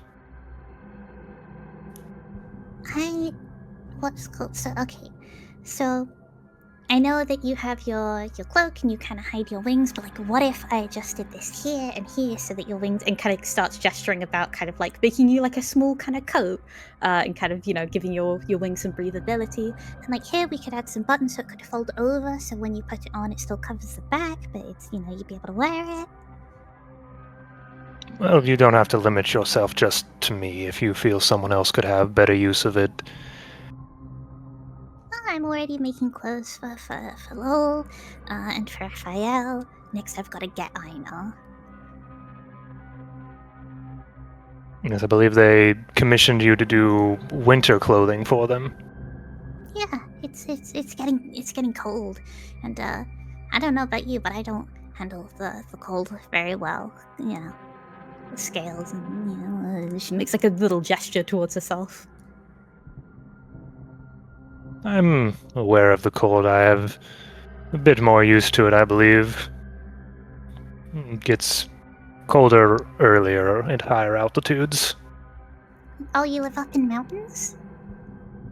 I did at one point, yes. Is it cool up This is on where the I top of the world? grew up, originally. What'd you ask? Is it cool up on the top of the world?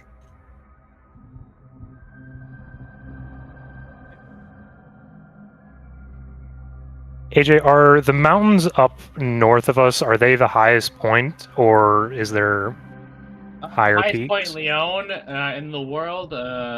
Response. Why don't you ask me later? Yeah, I was about to say, we probably don't know what the highest point in the world is. No, there's not been on this entire continent. There's not been an age of discovery. No one's had that kind of time. With the murders and all. Ah, yes, the murders! Well, I doubt I was on top of the world as it is, but it was rather nice. There were some days that you, depending on how the weather was going, you would wake up, look outside your window, and you would be sitting above the clouds. You could see an expanse of white for very great distance. Other times, on clear days, you could see the sprawling countryside in its vastness underneath you. Times it could be quite beautiful. Do you have anyone you miss from back there?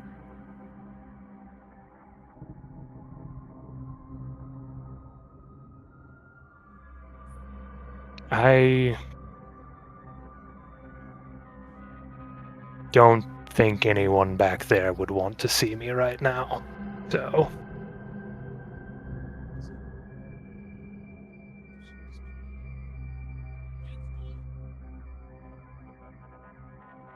But do you miss them?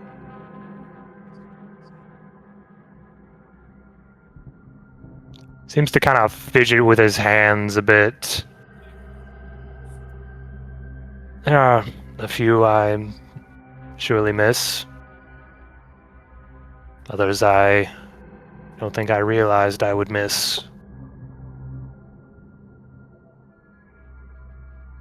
So I would say yes, there are people that I miss.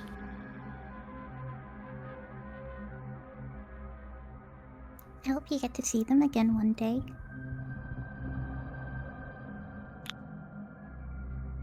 So do I, but on my terms, as it were.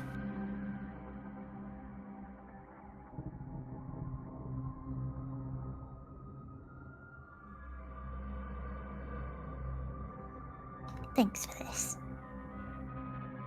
Yes, you're quite welcome. You're a really kind guy. There's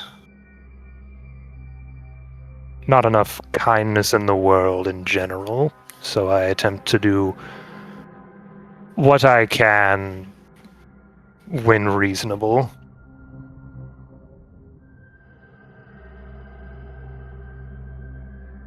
He kind of looks down at the clothes one more time, and then just starts to stand up and grab his staff.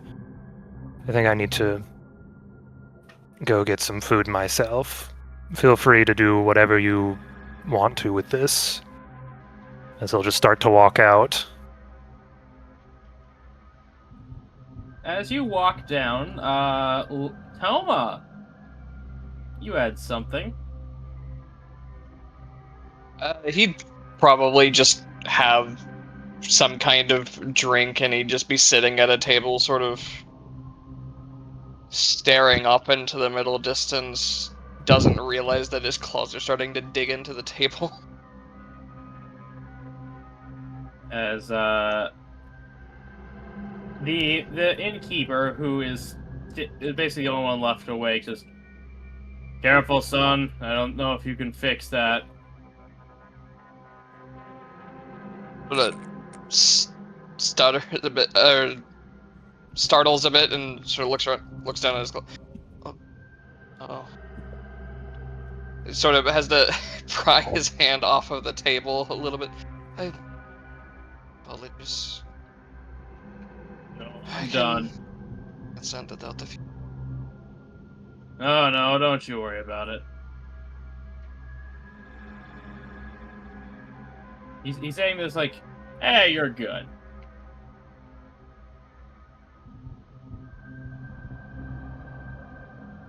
Does a bit and drinks the rest of his drink. Do you mind getting another one? Yeah. Don't worry about your guys' tab tonight. We made enough off of the people you brought in to cover it and then some. As he is going to pop off a cork out of a bottle and pour you a small glass of this rich-looking dark liquid over some ice. Here. I don't think Gale's gonna solve your problems, kid. Sort of smirks a bit at that. Well, thank you. I appreciate your kindness. It was... Did I catch your name? Sorry, I was typing something. Let me, pull up my document.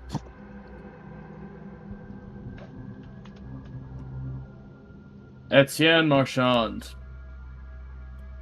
You seem to have met my wife.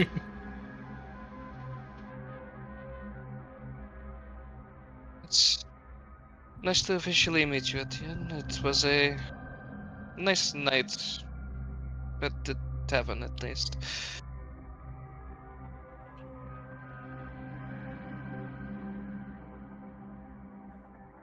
Not a problem. We're happy to have the business.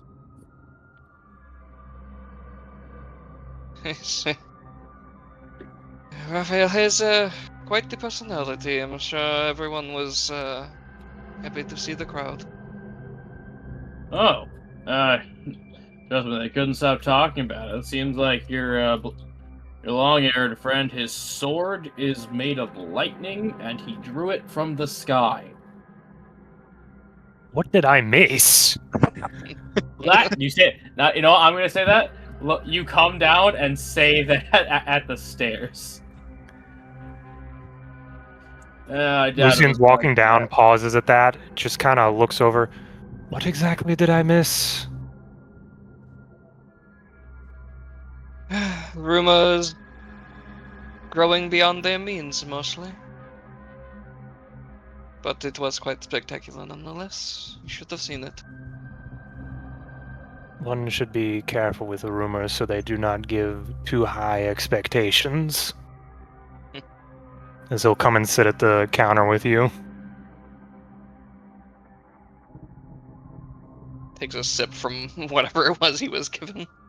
As you sip into it, it is a strong, rich, smoky flavor with the sweet undertones of fresh apples. But wait a minute, you were given some cognac. I don't know what cognac is.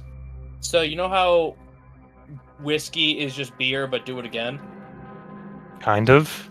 You do that with wine, and you get brandy/cognac. Really, I thought if wine went too long, it turned into vinegar. No, you That's if ferment you let it for sit. Yeah, that's if you just let it sit on Oh. its own. This is if you let it ferment again. Okay. Interesting. Yep.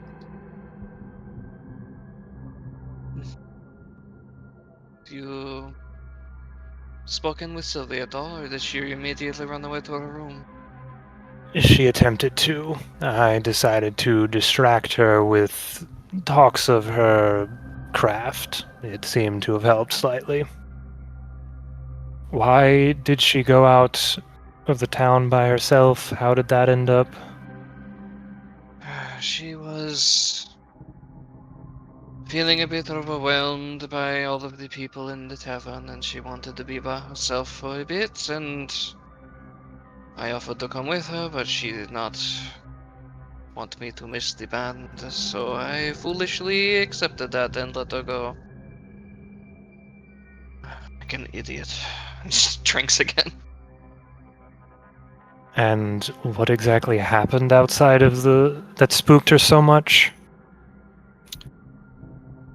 What I was able to hear from her conversations before she left, she felt as if someone was watching her. There was something involving chains, possibly another canine creature that resulted in her being startled when I showed up, but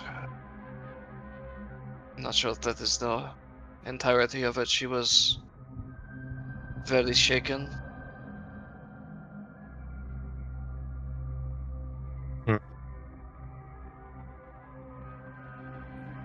Well, there's nothing to do about it right now, then. But she's better now, yes? I believe so. It is good.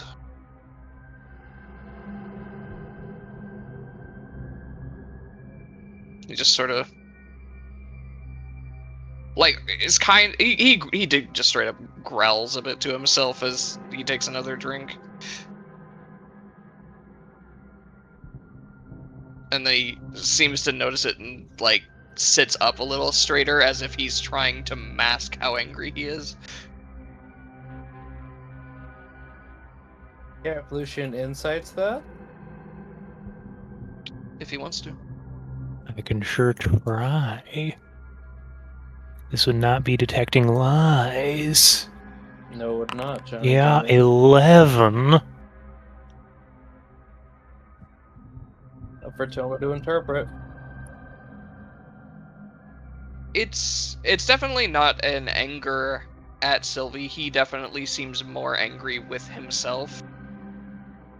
But he's also suppressing how angry he is a lot, and he's making very overly calm movements. Like, I don't want to throw this controller. Let me carefully set it down. Yeah, kind of. And then punch the drywall.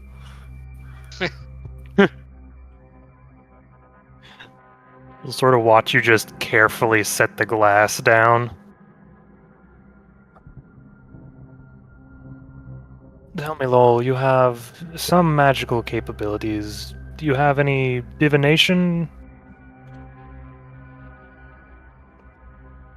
Divination?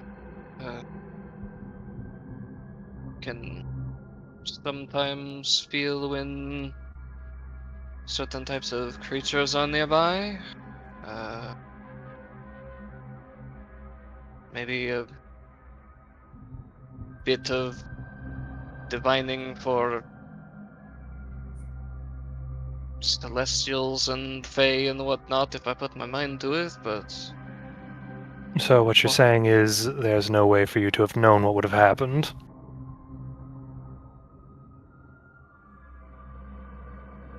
I suppose not, but I still feel like I should have.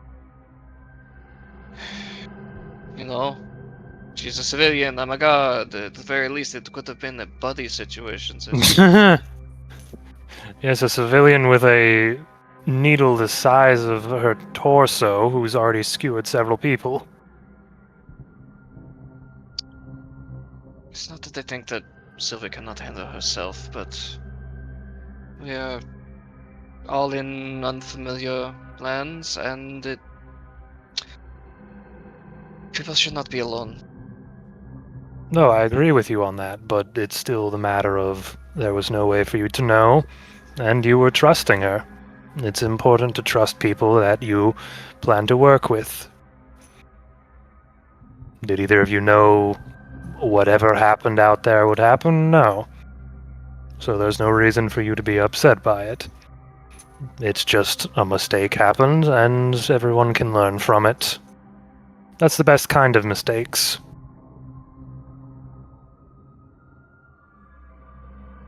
What could have happened if We didn't come when her spell, whatever it was cast.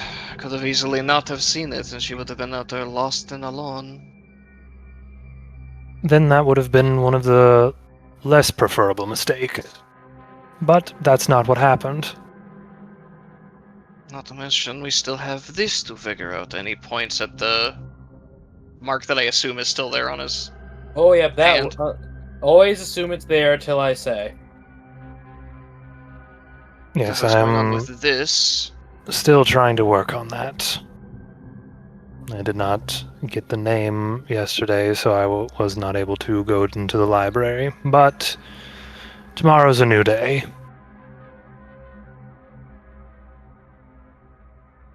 And with every day comes a new thing to learn. Whether that be how to remove a fey curse upon yourself, or not to travel alone. He kind of smirks and looks at you. Takes another drink and growls a bit to himself again. But the fact that we're still marked with them means that somebody is either keeping track of us or is using them for something, so I shouldn't have let her go alone while they have our locations. Yes, and now you have that to think about for next time.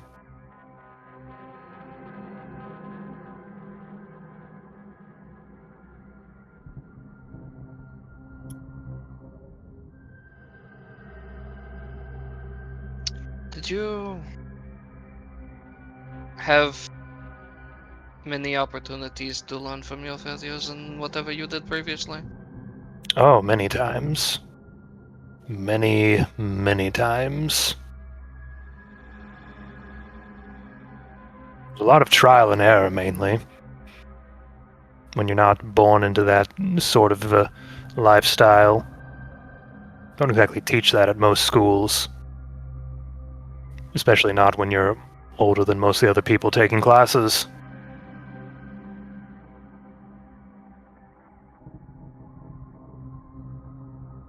I, A lot of watching and learning and mimicking. suppose that makes some amount of sense. So whatever it was that you did, you didn't necessarily be born into it, so it was some sort of noble profession, I suppose. Otherwise, why would you mention it? Adjacent, we'll say.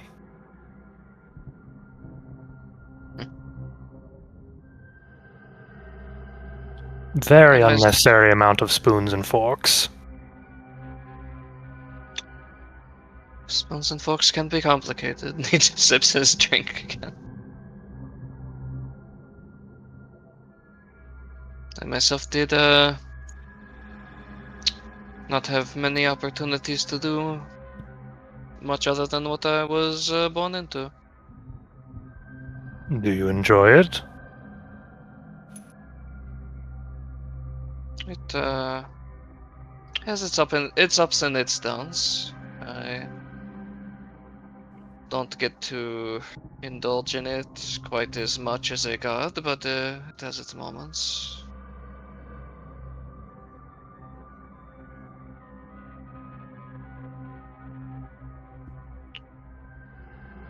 I've had a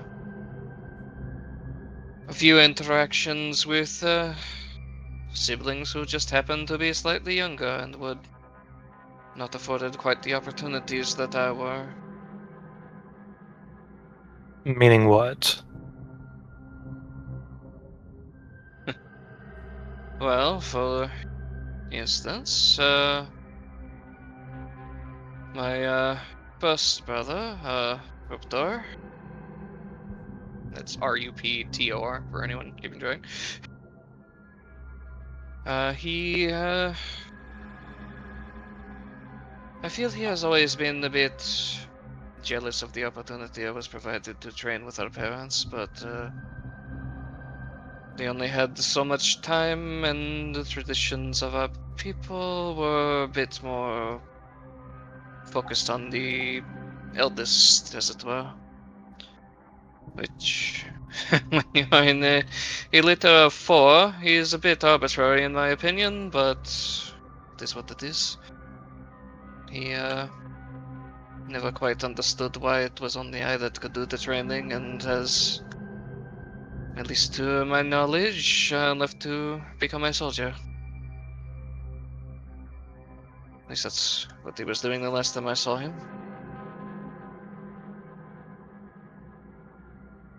We met your sister. Where's the rest of your family live? Are they also back? What? Dog, please stop. Are they also back in name brain? GreenBrooke? Yes, GreenBrooke. Are they also back in GreenBrooke, or is your family expanded outwards? It's a bit of both. Pulver has always enjoyed taking care of our younger siblings from the second litter, and she has a place working with the children of GreenBrooke, where she teaches them and looks after them when their parents are at work. I've already told you of Raptor. Igni is my other sister from our first litter. She is she's the craftswoman. Works in the big city, last I know. Oh, which one? It's the one that's to the northeast. I'm looking at my notes to remember. What? Here it is.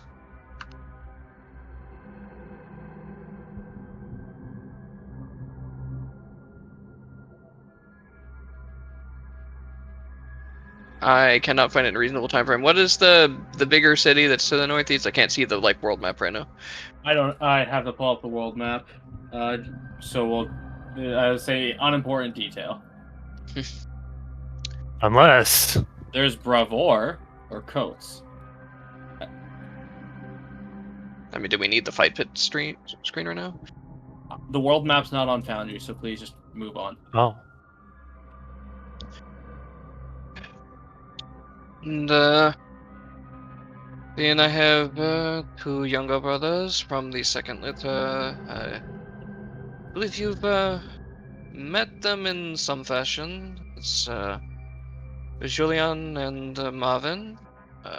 Julian is a laborer for the mill in GreenBrooke, and Marvin is sees himself as a bit of an artist and musician. So makes a bit of coin from time to time, performing songs for special events in the hamlet, or creating works for special occasions. I do believe I ran into him a few times. Then my younger sister Aurora is practicing, last I've heard from her, innkeeping in the outskirts of Pontel.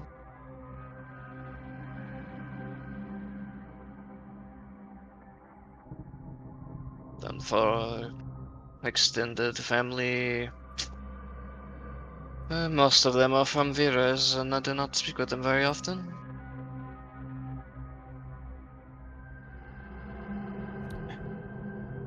Kind of just sighs from when. It's quite the collection of family you have. Must be a hassle remembering everyone's birthdays for parties and letters. Mhm.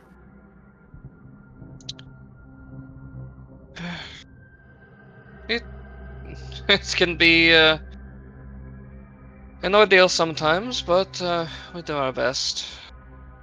Letters not always arriving in a timely fashion does help a bit with getting it close, though.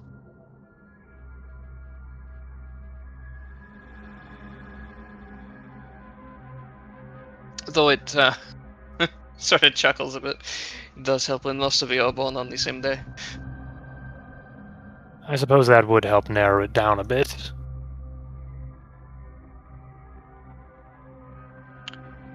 Yes, and I made a vague mention of it the other night, but unfortunately my father, Fulgar, and my mother, Tony, are deceased.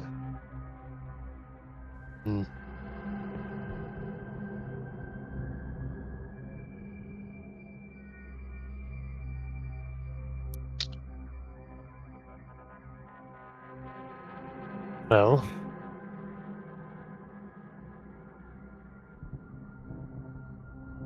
What about you? oh, no siblings, no parents. Sort of raises an eyebrow. I find it hard to believe that you have no parents. You ever heard of an orphanage?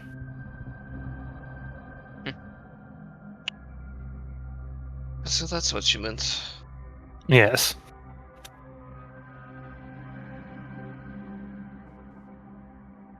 Either they're gone or they wanted me gone, so. As I said, no siblings, no parents.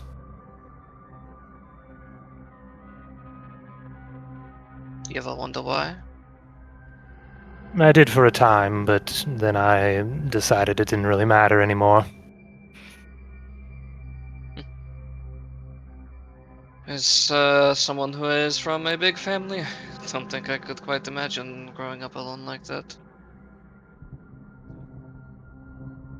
Oh, Uh, not quite alone. There were the other ones at the orphanage. But I'd imagine that's still rather different than having direct siblings and whatnot. Depends on how close you are with them. Sometimes a bond with friends can be closer than family, but I've been told. But don't know if I would dismiss it as being important or unimportant. I'm sure they had their reasons, and who knows? It could be important later.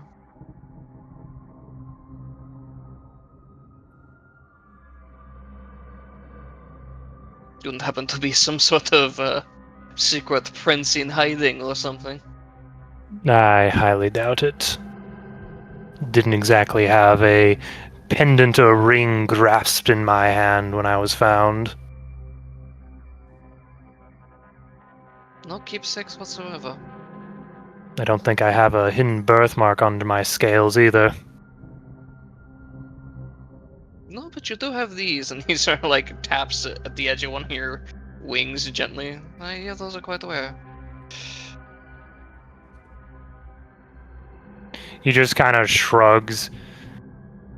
I don't think it was necessarily too rare. There was several dragonborns in the mountains that had them. Perhaps I've just not gotten around to quite as much as I thought then.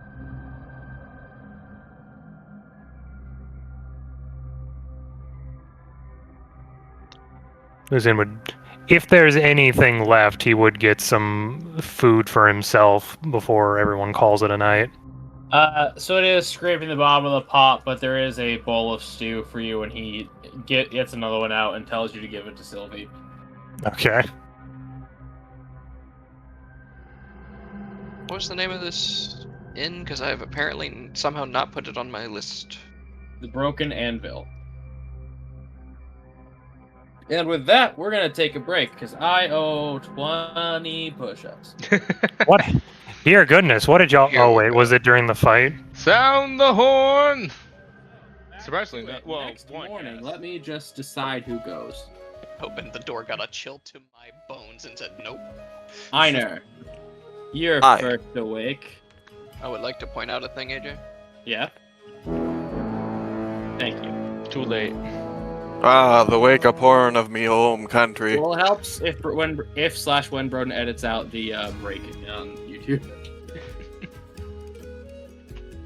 Well, So- I suppose with Einar waking up, it's time to go through the routine. We're gonna go ahead and bathe in the morning, and then we get our armor and gear and everything up, and head downstairs to hopefully get some more oats. Yep. Do you remember the price? The prices are in there, so I'll trust you to mark your own money. Oh, This yeah. Wisconsin accent. Oh, you know. He's Don't you slowly know easing there, into it. bud? He's slowly easing into it to hurt How me. much for a bush latte there, bud? And back to game. Yeah. Let me see here. That would be porch. 1 silver. Okay. And he'll kind of just sit there waiting for everyone else to get up. His own internal thoughts are, man, that was weird that happened last night. Hope Sylvie's doing all right. Hope she learned her lesson about wandering off into the dark woods alone at night. Not the You first guys time he's had to worry about something like that. You guys wake up on your own time. So I think Raphael would get up fairly early. Come downstairs and get some breakfast. It's the 25th. It's for the calendar. It's the 25th of the flower moon. 1, 2, 3 weeks till Sylvie's birthday. Woo! All right. Whew. Good morning, Raphael. Morning. It's quite the party last night. You're looking rather well, though. Yeah, I always bounce back. That's good. I'm gonna take. You seen Sylvie at all? I kind of left her asleep.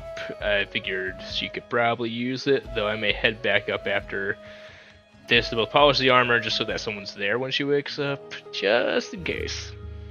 Not a bad idea. She was shaking like a leaf last night. Yeah. Though I think she looked a little bit better after, I guess, Lucian talked to her. I don't know the details, but looked better. Oh, okay. Well, that's good. He's a good man. I figured he could do something like that. Yeah. Oh, come on, let's get you some breakfast then. With all the running and tree climbing you do, you'll need it. Yeah, I think I'm gonna just get some. You know what? We probably have a big day. I'll get some of the local delicacy, the miner skillet, hash, and some house milk.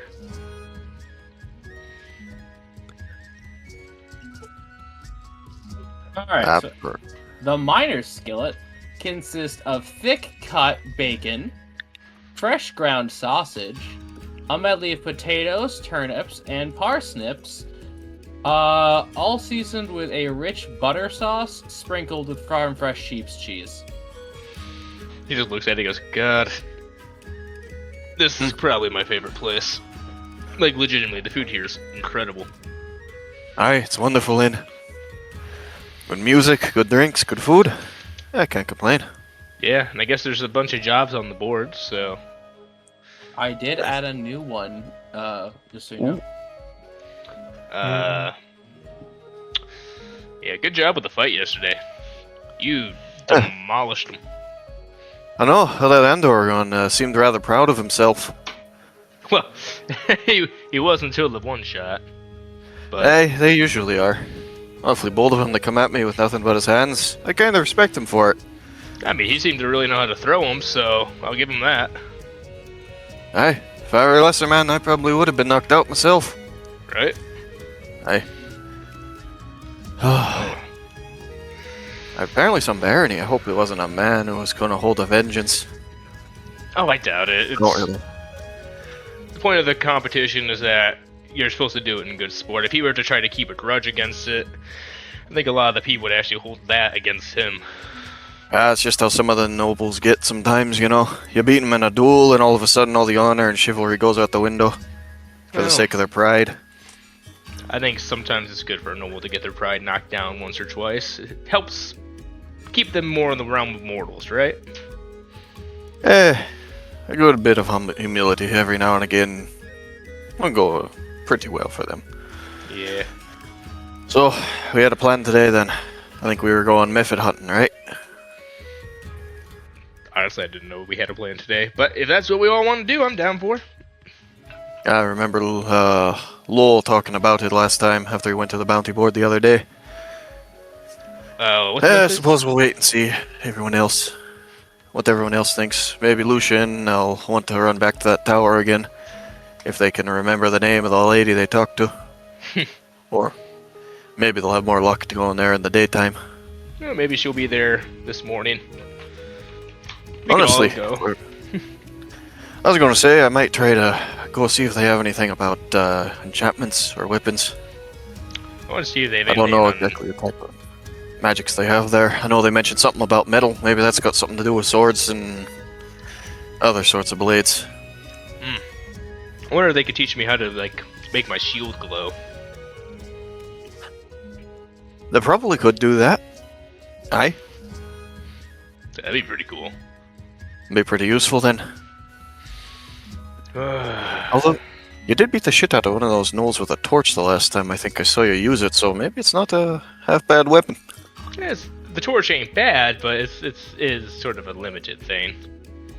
Ah, I suppose. No. Either way. He's gonna start scarfing down his food. Yes. I gotta wonder, how late does Sylvie sleep with all the turmoil? She probably sleeps in longer today. I don't know if she, I don't know if Raphael is back by the time she wakes up. She might be kind of like, or if he chills downstairs, like, with his morning routine.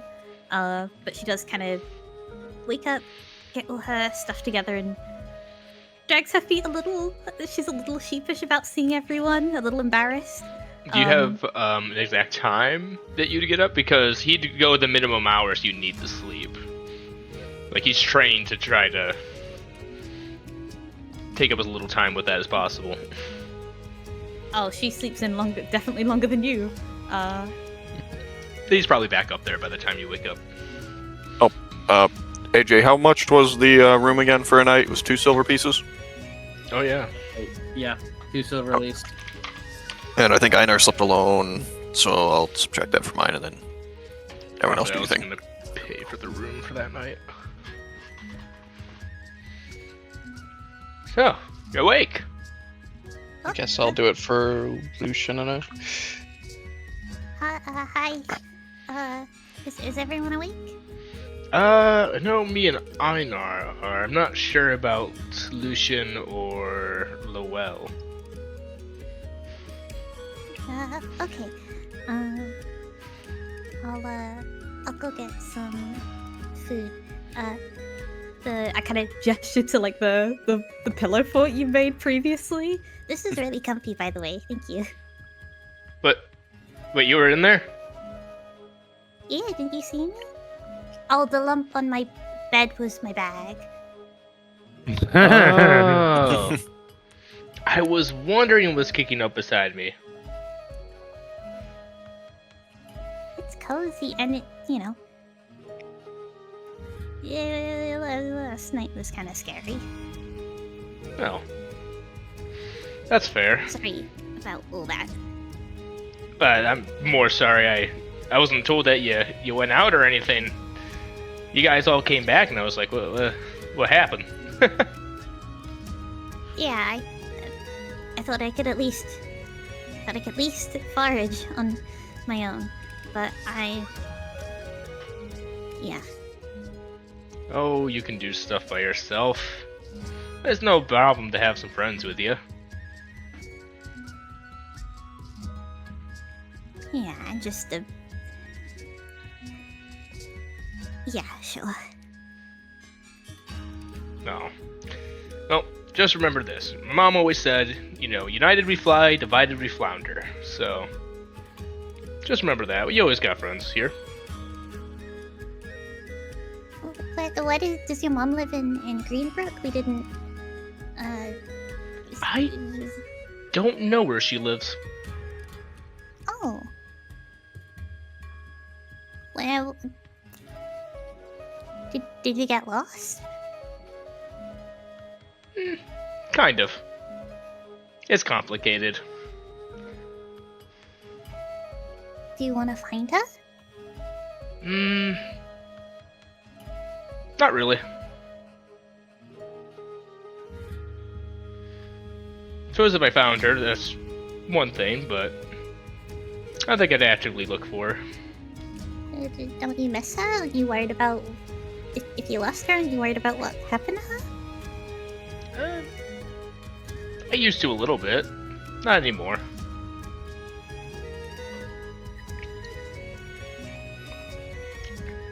It's been a long time. I'm sure she has her own life out there at current.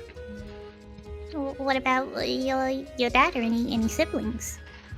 Oh, I was an only child. My dad died when I was 16. Oh, I'm sorry. Yeah. It's not great, but, I mean, you move on.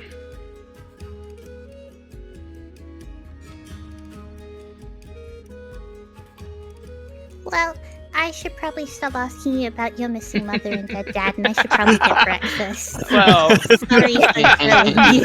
no, you're good. You say this whole thing's happening back upstairs, right? Yeah. Okay, good. I just wanted to be sure. Lucian, Certainly an awkward Lowell conversation. just staring at all of you people without families. You all need a hug. I give hugs, damn it. Leo, I'm gonna head downstairs. Did you come up to get some of your stuff, or do you want to come down too? I can come down. I just figured you were a little shaken. I didn't want you to have to wake up and not see anyone here. Sylvia looks kind of emotional about that. And will kind of scurry up to your leg and give your leg a hug. Thanks. Oh, I like hugs. He'll literally reach down, he'll scoop you up and just give you a big hug. Whoa. Ah. Big hug. It's like, don't worry, alright? You're not alone, neither am I. Let's go get you some breakfast, huh? Yeah, let's go. I want some of the skillet. I heard it's good. Oh, it's fantastic. I just had it. Oh, let's go. You guys come out of the hall and Lowell's like stumbling out of his room a bit disheveled, not like fully hungover, but not sleeping as well as he could have. Well. Lucian just walking out behind him, put together like he normally is. Yeah, Raphael does not look like a man who just went on a 5-hour bender the night before. Well, pats down some of his disheveled. Good morning. You okay, Lowell? You look kinda... Nothing that a bath will not fix. If you excuse me. Nods to both of you and walks towards the bathing area. I think you probably need... Oh, I've heard this in another town, and she, like, thinks about it. Something about, like, hair of dog?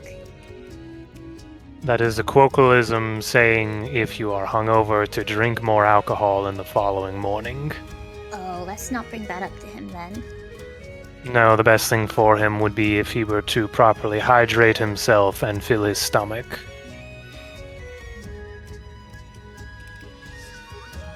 Well, let's make sure he has a good breakfast then. Quite.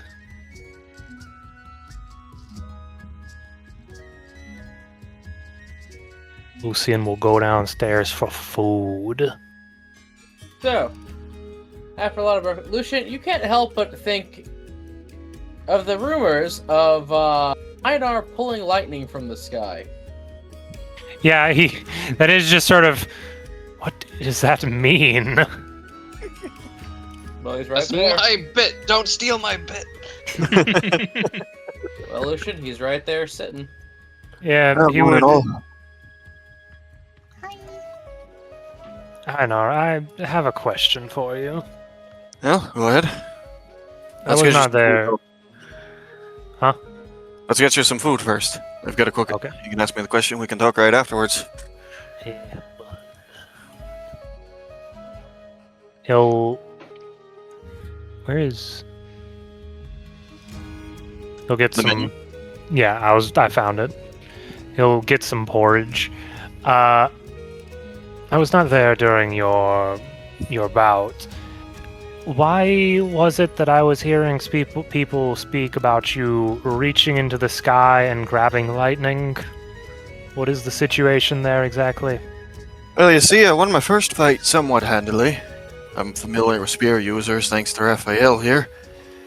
And I took down my first opponent rather easily, and then the second one, someone from some Andur barony, apparently came in talking all kinds of game. And they hit me a few times, but then I took out my sword, And as I usually solve problems like that, I went to go to try to strike the man. I did. And as I drew his blood and knocked him out, the thing erupted into a bolt of lightning. Thankfully, it didn't fry the poor lad. I'm sorry, what exploded into a bolt of lightning exactly? The sword. Well, I mean, it didn't really explode. It's more so, I guess you weren't really there to see the champion fight either. It's more like the blade itself became lightning. If that makes any sense. Is this blade on you right now? I.e., it's on me. No, that was above game. Well, yeah, but also, yeah, he's geared up. He has everything. Okay. He doesn't leave that behind. He kind of looks down to your side, looks down to... Well, it's a great sword, so it'd be on your back. It's on his wouldn't back, it? yeah. Yeah. But Kind of leans back and looks at it for a moment. Is your sword magical by any means? Shouldn't be. I got it maybe... About 120 years ago? It's never had anything like this before.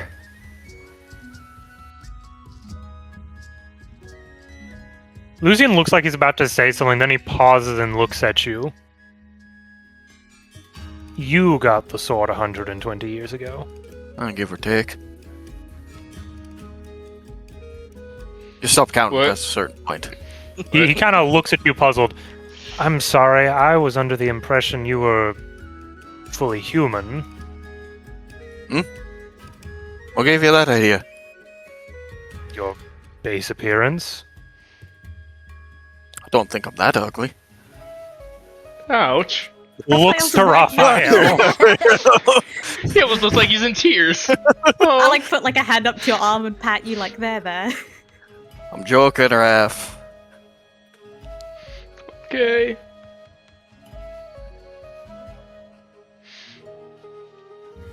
No, it's normal for my kind to easily get up in this age. How old are you exactly, and what, pray tell, is your kind exactly? Well, having finished his bathwash, it seems like a bit of a personal question. State your race. Just the bar that has to check people's ages with a big ledger. Well, by the way, Well. has no idea what this is in context to, but he's like, what was that about? Are you a vampire? Race check. No. No. Oh. There goes all my guesses, guys. A god? My what? A god? Oh, heavens, no.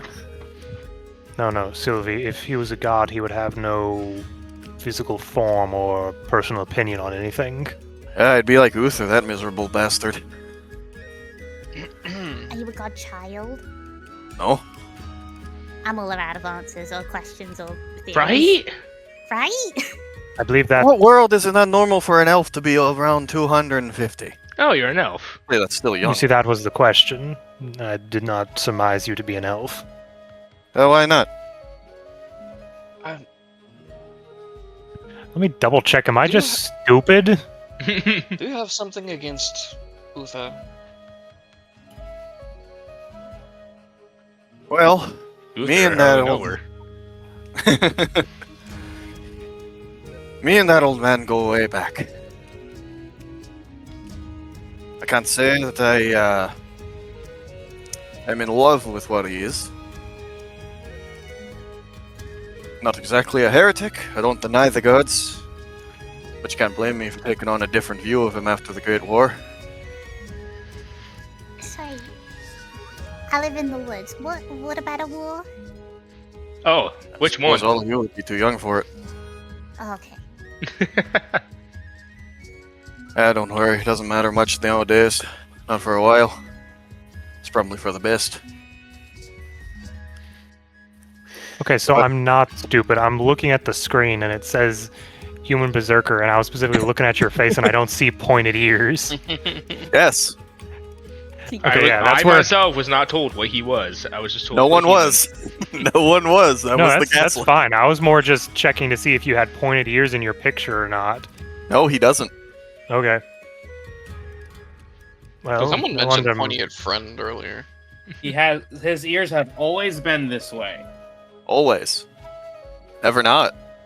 Why'd you even ask that, Micah? Wait, so they are pointed? No. No. No, they're not. No. Okay. No, he looks like the picture. The picture is Okay. accurate. That's not a part of the gaslighting. We didn't go that far. Okay.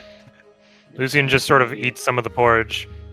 I'm just used to seeing elves with a bit more angles to their ears, as it were. Well, just sort of like. Well, just sort of like sets aside the Uther thing for now because he's like, okay, someone that old with the war, whatever, you can believe what you want. But also, he just sort of like squints and stares at you a bit. I thought that elves could cover beards. Not the ones from here. Now Really? then, if we're on to more pressing matters besides my lineage at the moment, Yeah, right. the sword. And Lucian, you seemed a bit curious about it. You know anything that could be causing that? What was the name of the barony that the person you fought from? The Andor Barony. Ring a bell? Uh, You're familiar with all them noble titles and like. Want to roll a culture for me, buddy? would it be culture or history? Either one. I'm not too uppity about it. Okay, chat. Natural 20, 25. 5 push-ups. So, let me get my spreadsheet. So you are aware, House Ander. They serve under House Cromwell. They specialize in maritime trade, commerce, and some say criminal activity, but who actually knows? Their sigil is a black ship with silver sails on a green banner. The words of their house are fortune favors the shrewd. And the current baron is a black tiefling by the name of Peleus Ander. Oh no. You mean you didn't know where this was going from the start? No. The game was rigged from the start. He might have guessed it earlier if he was here for the tiefling pugilist fight. Yeah, maybe. Would I know of his significant other? You've heard myths about her. Some describe her to be an angel made of pure fire. Some say she's a trickster god. Recent rumors talk about how she literally rode one of those bears. Yeah. Oh my god, it's her. Some call her a hero of legend. Others call her the greatest chef in the world. Most clinically insane. She is. Most people think she's interesting batshit personality. bonkers. Okay. All he are seems right. to think for a moment. You said that this lightning happened after striking the person? Aye. I mean, it was a masterful strike. Not to toot my own horn too much, but took him down in one blow.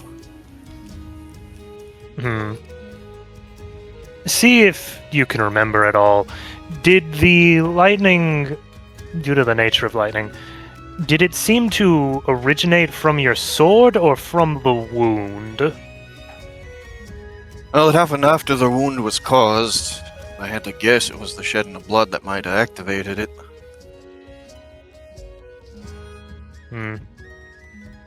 Could be.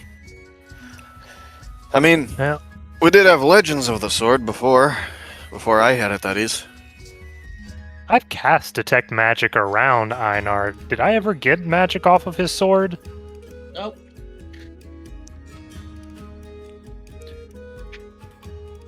Would I know of situations where magic can be just dormant until specific things are met? Not impossible. Well, there's a couple of possibilities. Due to the lineage of the person you fought, it is possible that they themselves had powerful blood. Also, you may want to keep an eye open. The family he's from is questionably known for possibly not so legal things. Well, when you rule a city, you make the law. Doesn't This really seems help like you much. many nobility, if I'm being honest. Yes, but usually if you do it, you're not allowing people to know about it. I believe this is a situation of they want people to be aware of it so that they do not be crossed. Or they want people to think that they do, so that they do not be crossed. Possibly, but You're due to also the... very focused on this sword. This is not something Anna can just do. Well, like I said, it's never done it before. I'm just curious. It's not like it hurt me, and it's not like I killed the man when I didn't mean to. So it's more I of mean, a curiosity than anything at the moment. if it's fine for him just to take 10 minutes to ritual detect magic while we're eating breakfast, he can look to see if there's any new magic coming off of it. Okay, but that's a question for Zelka's to answer, not me. Yeah, I mean, you can do that while we're just sitting here, but I mean, we can talk while you're doing it. Lowell orders some food. I can attempt to check this sword, but it's possible there might have been a triggering effect. If there were legends about the sword, it's possible that magic could be dormant until something activates it, and I never detected magic off of it before because of that. Okay, I mean, you're making some kind of sense to me. Well, why don't you take a look at it? I'll take it and put it up on the table. We'll just, keep it here. Do what you gotta do. I just want to make sure the thing ain't gonna break or do anything like that. If it's erupting into weird kind of elements, who knows? Yes, it'd be better to have the foreknowledge of it in case we need it or we need to avoid it if possible. Appreciate it, Lucian.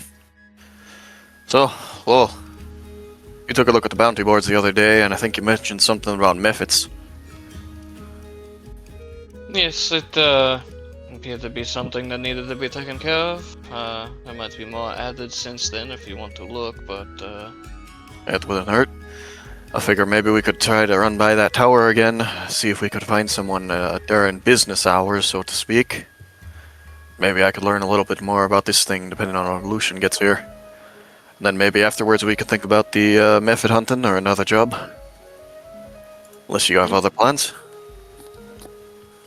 no. Most of why we are here is to get into the Oatenweave Tower for research, and following that, we're just sort of waiting around for those that are inclined to such research to find anything. I suppose we do have some more questions about that Fae. Or that potential hag. We should really deal with that too at some point. The longer we wait, the colder the trail goes. Hags a type of fae? Yes. It's possible they are connected then. Mysterious spirits out in the woods. Oh, some kinds of Fae. Usually. Alright. Well, Lucian, what do you see? Well, AJ, what do I see? What does he see? Well, AJ, what does he see? I don't know. Well, I'm gonna tell you, you see no magic coming out of the sword. Okay. And I'm assuming nothing new coming off of our companions. Not Got Lowell's quiver. Well, yeah. It's a quiver. I've seen that, though. You see Yeah, on the arrow Raphael? Absolutely nothing. No, I see Just it a on your regular guy. Sylvie Yep. radiates like a god. hand. My gosh. I assume we're not splitting up this time. Yeah. Probably not. Okay, so as we make our way to the Earthenweave Tower, Sylvie, Lucian would specifically try to pick up some tea before going over there. To be loose, polite. or are you just gonna carry around a pot? No, Raphael has Like the tea. pot. Yeah, Like Raphael tea to... has that on hand. Do you have tea leaves? Yes. He Okay. deliberately has those. Well, okay then. as I was saying, as you make your way through town near the Halloween Tower, you see some rather hungover miners heading out to work. Oh no. Raphael And just single waved towards mans them. as well. They all give a You Did guys Broden got just this. Did Broden just succeed on the drinking checks again?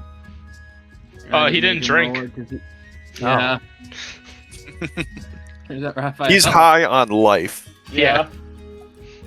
Oh, just sort of looks at all the miners and looks at Raphael. Back to the miners. Back to Raphael. Did you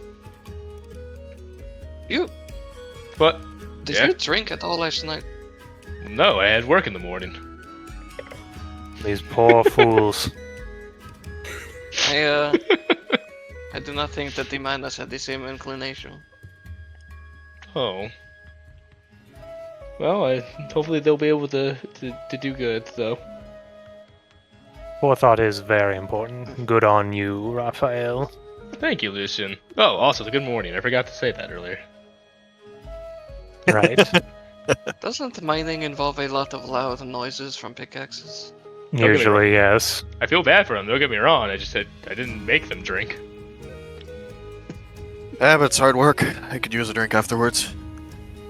Yeah. Helps them get through the next day. Till they can get another drink.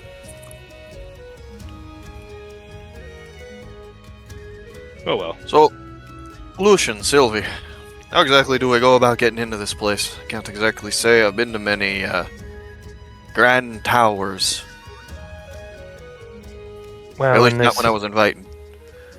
well, in these situations, this is a place for learning, so we don't want to impose upon them. It is possible we could present ourselves as, assuming if anyone would care to study the marks, if anyone in there has a field in Fey or curses or whatnot. Otherwise, we may just have to inquire about open times and then likely pay a fee to be able to research on our own time. Oh, we gotta make sure we grab the name of whoever said we can this time, too. Yes. I just forgot above game last time. No, you're good. As you finally get to the tower, you see, Sylvie, you see that big, intimidating, dark oak door once again. And, do you try to knock again, little one? Yeah. Give me a strength check. Just scurries up ahead of the group. Don't worry, guys. I got this. I like climb up on the door. Dunk, dunk, dunk. Hey! 10. So, yeah, as you, this time you know exactly how to do it, and the door is opened once again by a rather robust-looking Earth Johnson man. I'll say this again for Micah. Bald-headed, crystalline beard with a Ooh. one diamond eye. Ooh. Can I help you once again? Yes, I spoke with an elven woman the other day.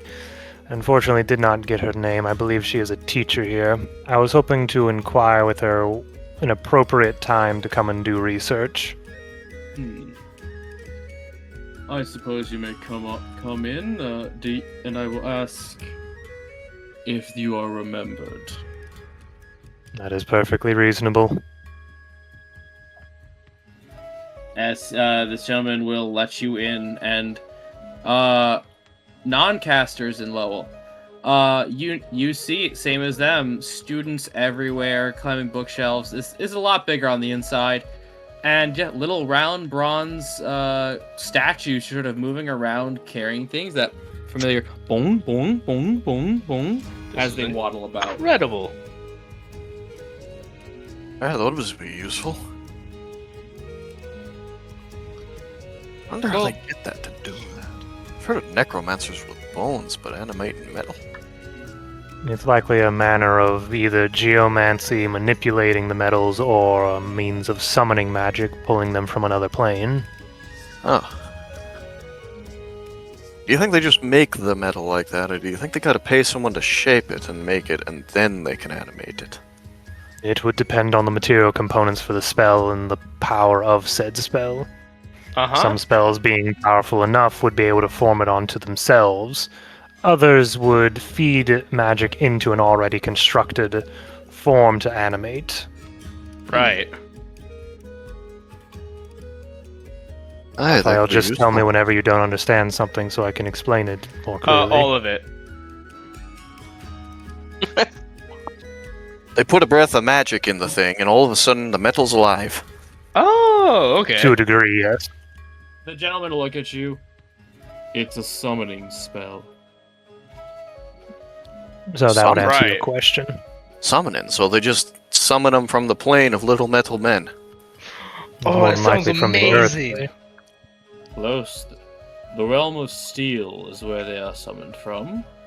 They are held together using electrical currents and are manipulated using the summoner's own will. They have very little themselves. It is a basic first-tier metal spell. I like the realm of little metal men more. And they Sorry, are one of those. stiff to be around. Sorry, second tier. They are completely safe as long as the summoner bears you no ill will.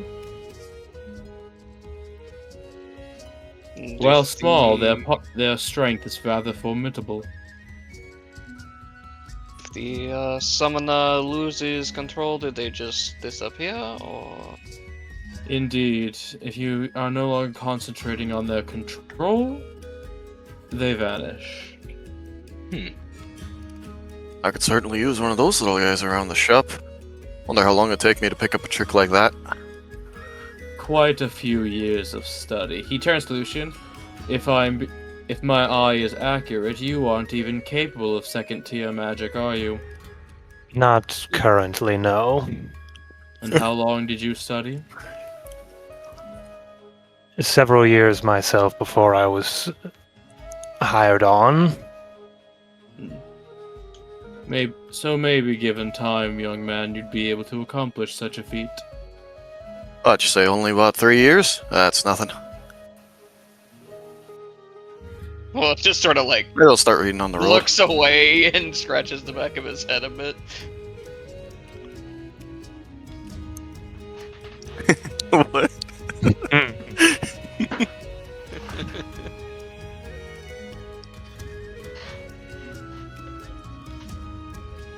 So, Lucian, you think you were remembered? Did you leave quite the impression on the lass? I believe by the very nature of the questions I asked, it should be... have caught some form of interest.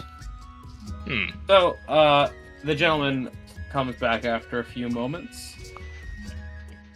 Sorry, I had the name, but sorry, big list of names. I will always take time to look through it.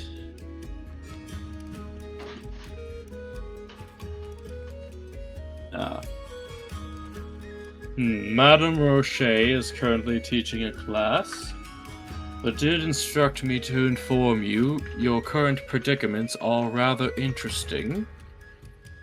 And with supervision, you may be allowed to use the library. She will see you when she has a moment. That is very kind of her. Did you happen to have a name, sir? Yes. My name is Old Gravel. Old Gravel? Mm-hmm. It was Madame... I'm the Madame... groundskeeper here. It was Madame Roche? Yep, Rochette.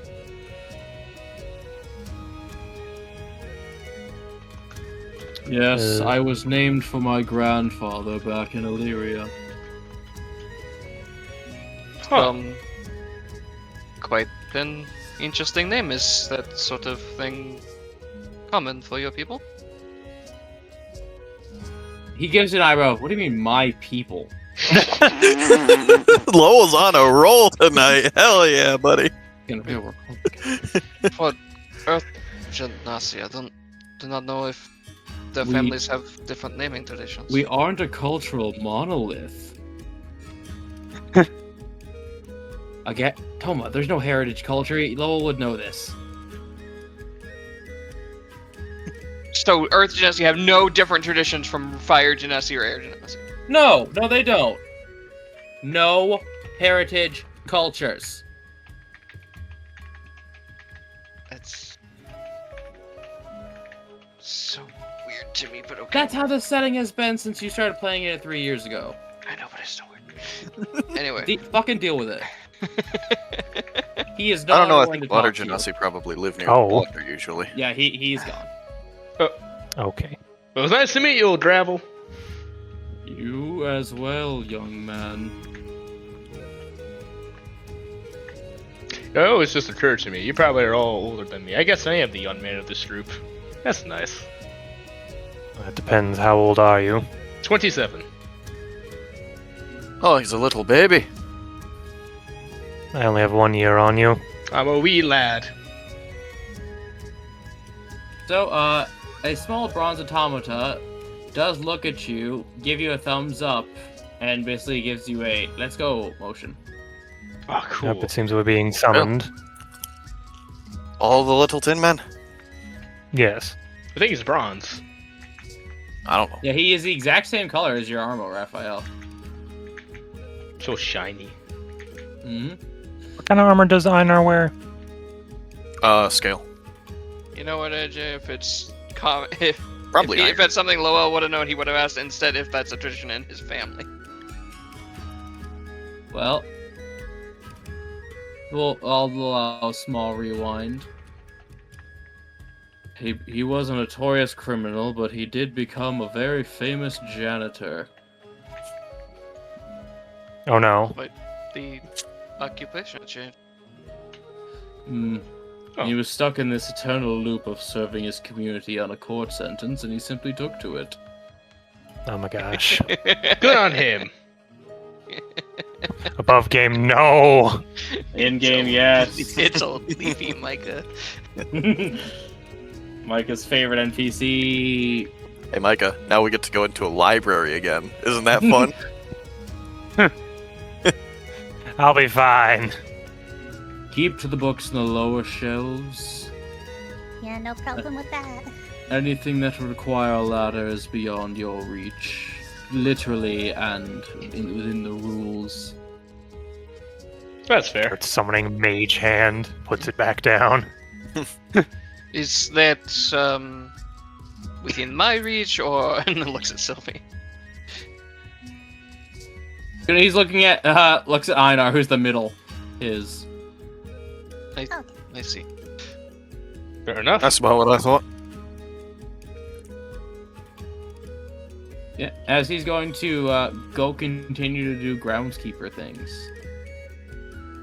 So are we just allowed to look around? Look around, do not wander. You are not permitted to leave the library. Alright. Oh, please give all weapons to the little one. As you see a pair of automata holding out floating arms. When he Alright. said the little one, Sylvia was like, weird, but okay, and like held out her arms to the others, and then the automata comes up, Raphael and was- she's like, oh, never mind. Raphael's halfway hit through handing her his hand axe. Oh. Yeah, Makes you a lot disarm more the sense. the little bronze golems take everything. That include my staff. It does. Okay. Your focus No, is I'm gone. You're not a student, you can't cast in here. I know. It's So a what am I staff-free looking zone. for? Lucian would make the recommendation that between the 5 of us, we kind of split up between looking at Fae, curses, like split up between any books we find that might be about Fae, any about curses, and then any about molds, that being a tertiary thing. Investigation then, caster. Actually, group investigation. Can Raphael also look for something separate? Yeah. Oh. Gonna look for a book for the Kalian language. Let's go, Lowell. You 12. can do it. That's what I 14. Oh my god. Toma, what is going on? Micah, you have a reroll. I do. Toma, do us all a favor. Go kill a goat.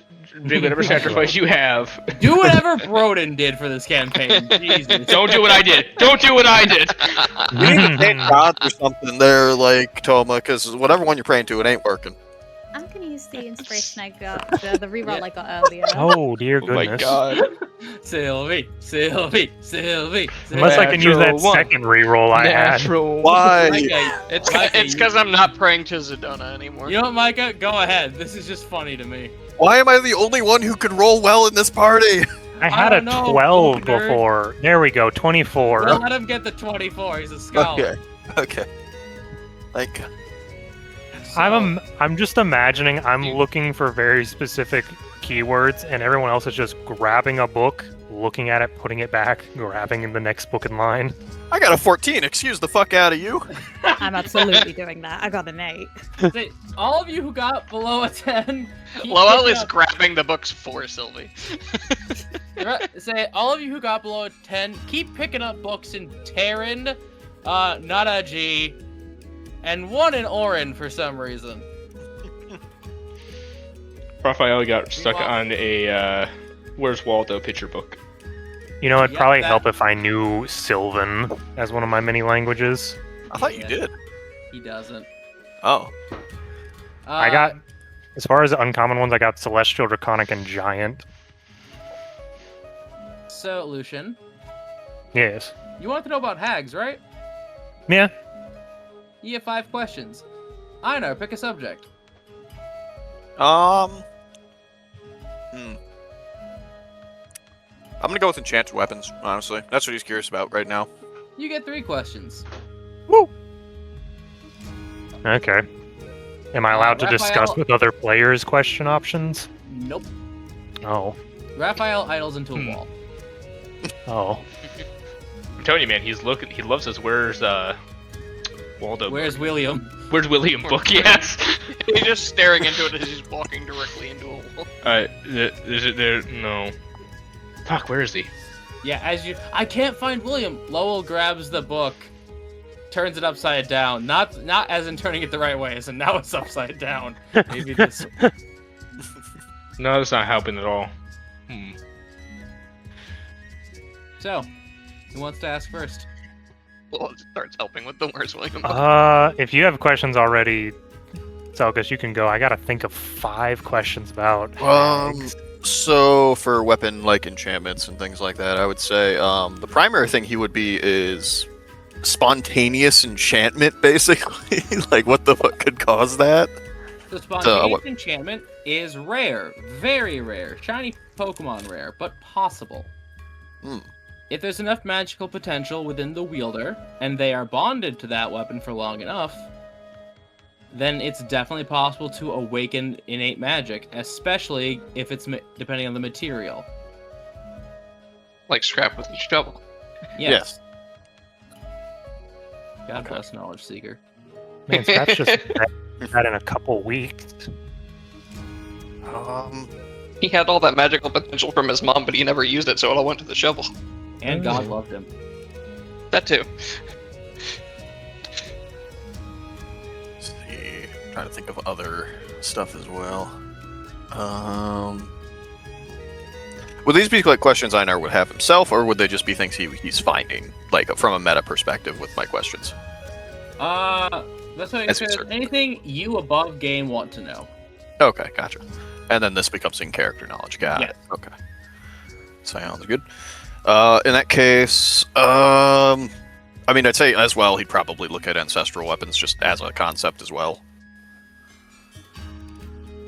That would be something he would probably find as well, because that seems to be a thing. Okay, what about him? Just general purpose on that one, like what they actually are. Like how weapons can basically be passed down and acquire magic that way. So those are a weapon or armor or item with magic so interwoven into the material they cannot be disenchanted, cannot be destroyed, and can only be awakened by an actual successor or wielded by an actual successor. For example, if person A passes the sword 1 down to person B, only person B and their successors can wield it. Person F, who isn't related, it's just a normal weapon. Got it. Okay. Yeah, one more. Yeah. Do you have any questions for your stuff yet, Micah? I guess the first big question would be, like, how common.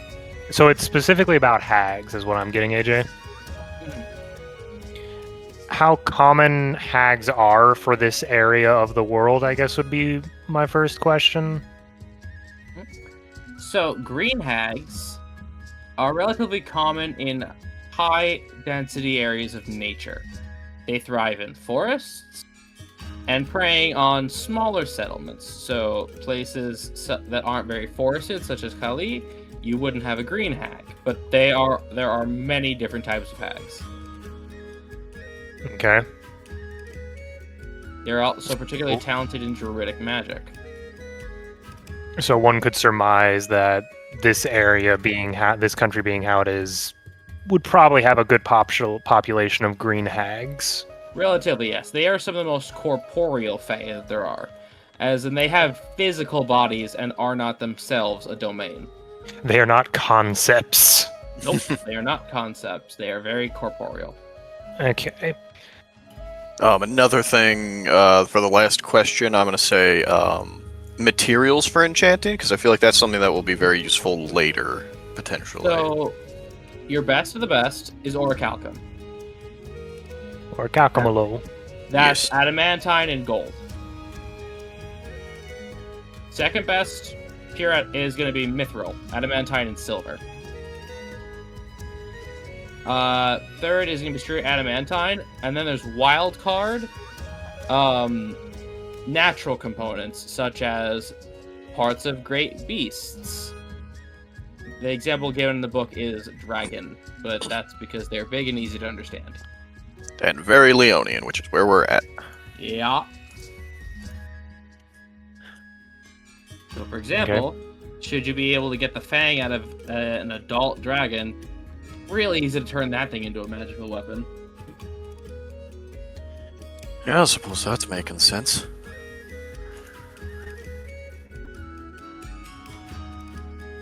And that is your you were able to get with your little book report. You all hear Raphael shout out, "Ha! There he is!" Check again. What? No, there's definitely him. Well, it just flips to the next page. All right, now where is he? Okay. So it'd probably be a green hag around here. And I got that they're mainly for druidic magic from that. Mm-hmm.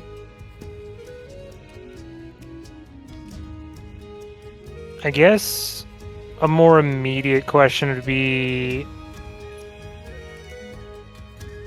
you said that they go after settlements.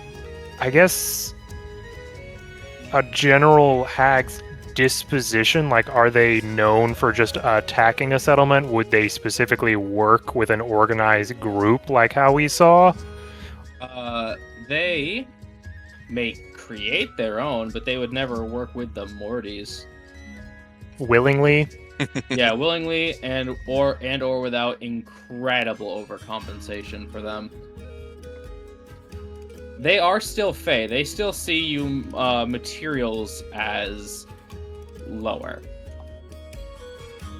Can I ask any questions about specifically curses by hags? Yeah, go ahead. I guess the next thing would be like the power level of a hag's curse, range versus being able to get rid of it and whatnot. I'd say it does depend on how many hags were involved with it. Particularly a coven level spell, which would require 3 or more. It's pretty hard to get rid of. and it can last near indefinitely if enough time went into prepping the curse beforehand. Okay.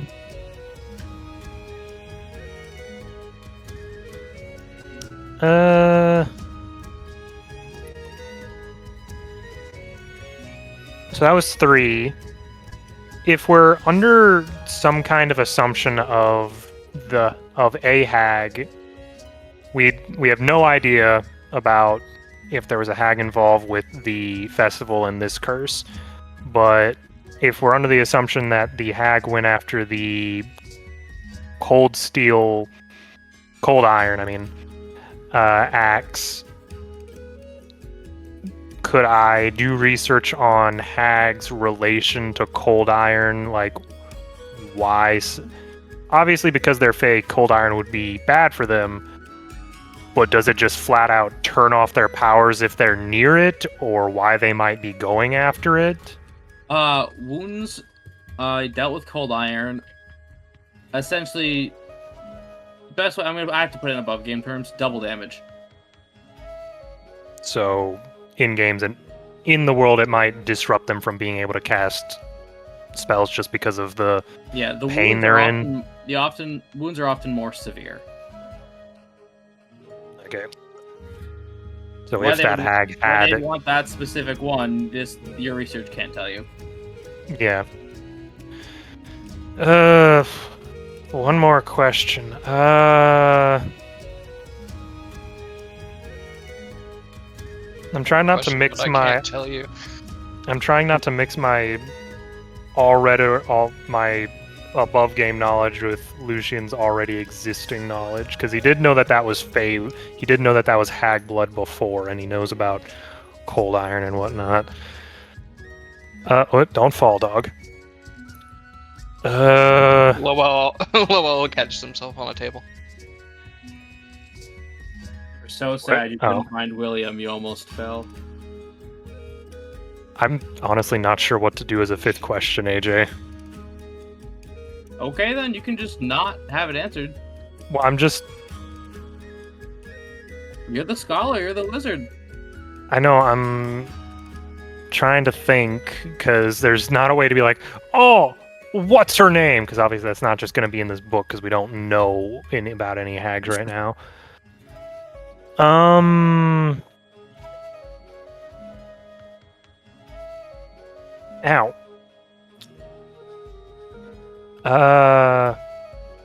So green hags, druidic magic. Don't like cold iron like most Fae. Their spells are more powerful when they have a coven, especially if they did a curse.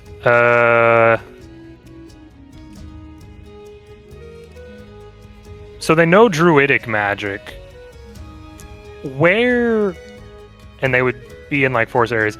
Is there anything in here about how to denote where a hag currently would be or would prefer to be? Like where they would want to be, the setup? Usually deep within forests, but not out of reach of humans to mess with, we'll say. Anything, does that cover anything like that would show that they're there? Like would the area change at all from them being there, like influence? Plant life would flourish, but it also might become a little off, such as flowers becoming poisonous. Carnivorous plants. Lucian would just have this book and be writing stuff down, and as he puts the book, closes it and puts it away, he looks over, sees Einar very intently looking at a book of enchantment, kind of nod, look over to Raphael, just head down in a, what was it, Find William? Yeah. Lowell is standing right next to him and is just like pointing out stuff on the page. What is Sylvie doing?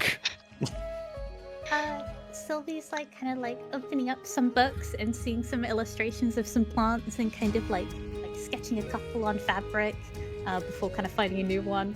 Has thoroughly gotten sidetracked.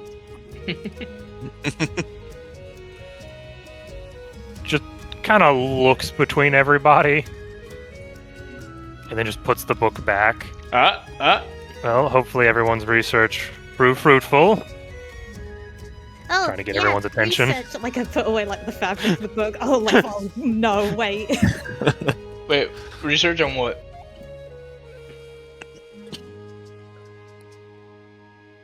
Everything here is in a Right. language I could not understand. What languages do you understand? Leonian and Rhodesian.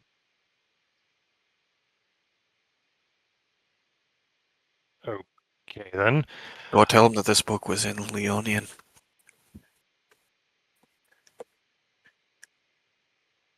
Do I? Yeah, I do know Leonian. I'm just gonna walk over. I would hope. I'm just gonna walk over to a random shelf and pull a book off at like shoulder level and open it. What language is it?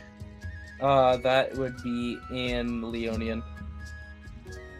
Oh. I think you may have been in the wrong section, Lowell. Of course I was. Why would I? What is this book about? This book is on beginner's magical theory regarding to plane manipulation and elemental construction.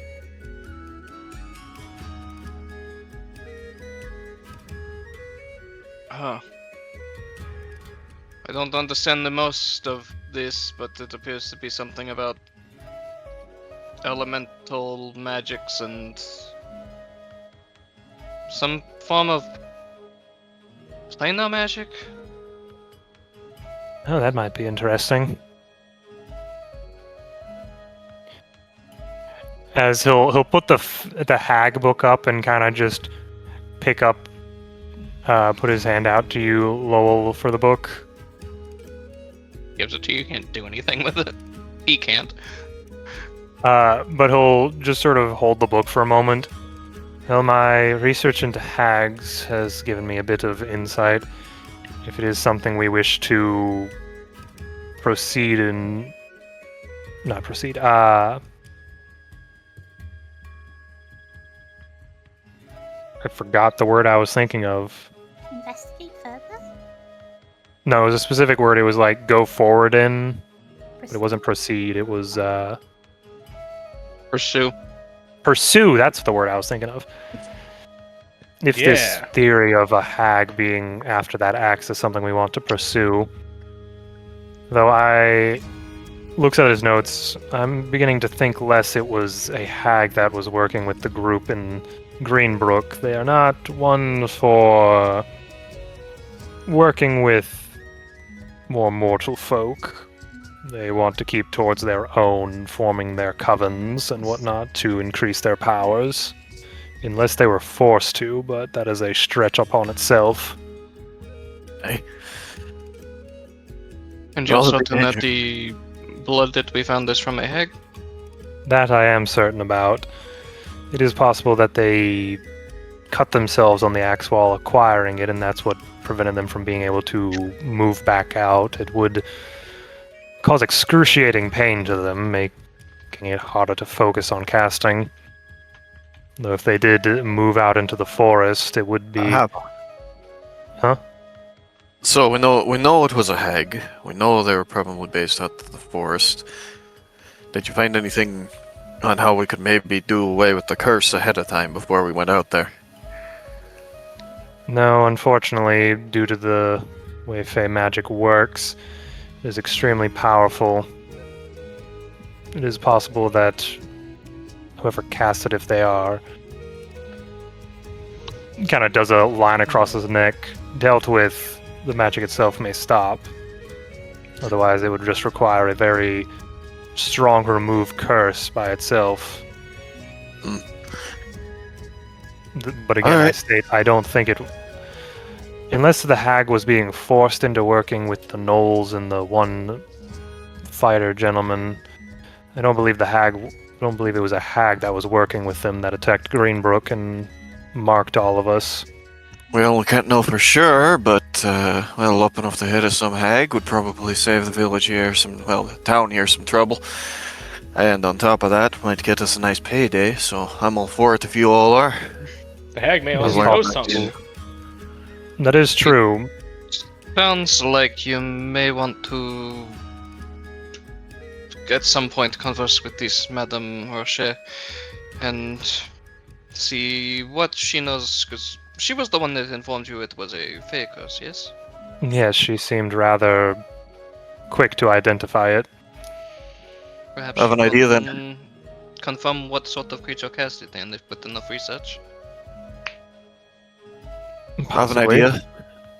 Since we want to be proactive about it, why don't we go do that method hunting today? And then later on, since that lady won't be teaching her classes anymore, you come back here, Lucian, and you maybe do some studying with her. Swap notes, see what you can find out. We've got a whole day to kill still, so why not be productive with it? Not a terrible idea. Fair point. I will also give you the information that if we do try to seek out this hag, we could likely identify where she has been or where she currently is by severe overgrowth and undue change of the local flora of the forest. Flora only? Specifically, yes. If it is a green hag, she is mainly rooted in druidic magics pertaining to plants.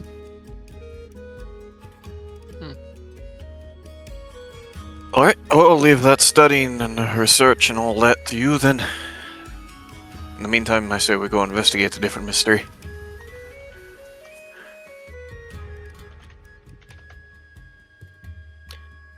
Was it, AJ, that they wanted us to wait for her, or just when she had time? to wait for you, to wait for her. Oh, she's gonna be done soon? Yeah. Yeah, she was teaching a Okay. class, so... I thought she was gonna be teaching all day, so, because that's like last time they told him not to come back until like the night. No, it was that day. Okay. If she's still not here, Raphael's gonna look again for a book on Kali. Well, she's actually gonna come right in. Then he will grab the second edition of Where is William. Where's William? Oh no, they only have the third! So Now we know what happens in the second. Guys, side chat. So walking through the doors with multiple books floating around her is Sabine Rocher, moon elf woman, tall, big stereotypical witch hat, glasses, and very, very well-made robes. She says, if it isn't the man and his friends branded like cattle to a hay. Hello. That's certainly a way of putting it. Didn't he tell you how it worked? I think he used more flowery language than that, but yeah. I tried to tell him, he kept cutting me off. Rude. But no, yeah. Your curse essentially brands you like cattle for one of them, or a few of them. So, what brings you into my establishment? Care to abandon the ways of the storm, little dragon, and learn the ways of the ground? Not at this moment, no, though I do find value in all forms of magic. She looks around. Unfortunately, I don't believe many of you possess his level of aptitude for the arcane, but we can work with anything. Can you make it so I can know how to make my shield glow? We might be able to do that, depending on how much time you have, young man. I don't know. I don't know. I got my sword to glow just last night, Seraph, so hey, maybe you got it. Yeah. Can you in some way determine what sort of fae has branded us? We currently have the notion that it might have been a hag, but we are not certain.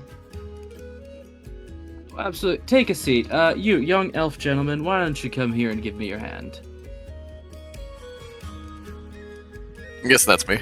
Yeah. There are other elves here. Oh no, I said that above game, but yeah. Can I make a check on her? Just everyone knows but us. Yeah. You really... Go ahead, Yeah, I sir. suppose so, but we hardly know each other. And so you'll have to tell me. Oh. There's William. Sylvie, you and I have a chat over here real quick. Sylvie found William. Good for her. My luck is Tradition. infecting the rest of the party. No, don't tell me. Oh, sorry. I like to think that I'm like It's a alright. silent carrier. So, he's going to the kitchen. Now, I assume you have the best pain tolerance out of these people, so I'm gonna tie your hand down. And this might hurt you.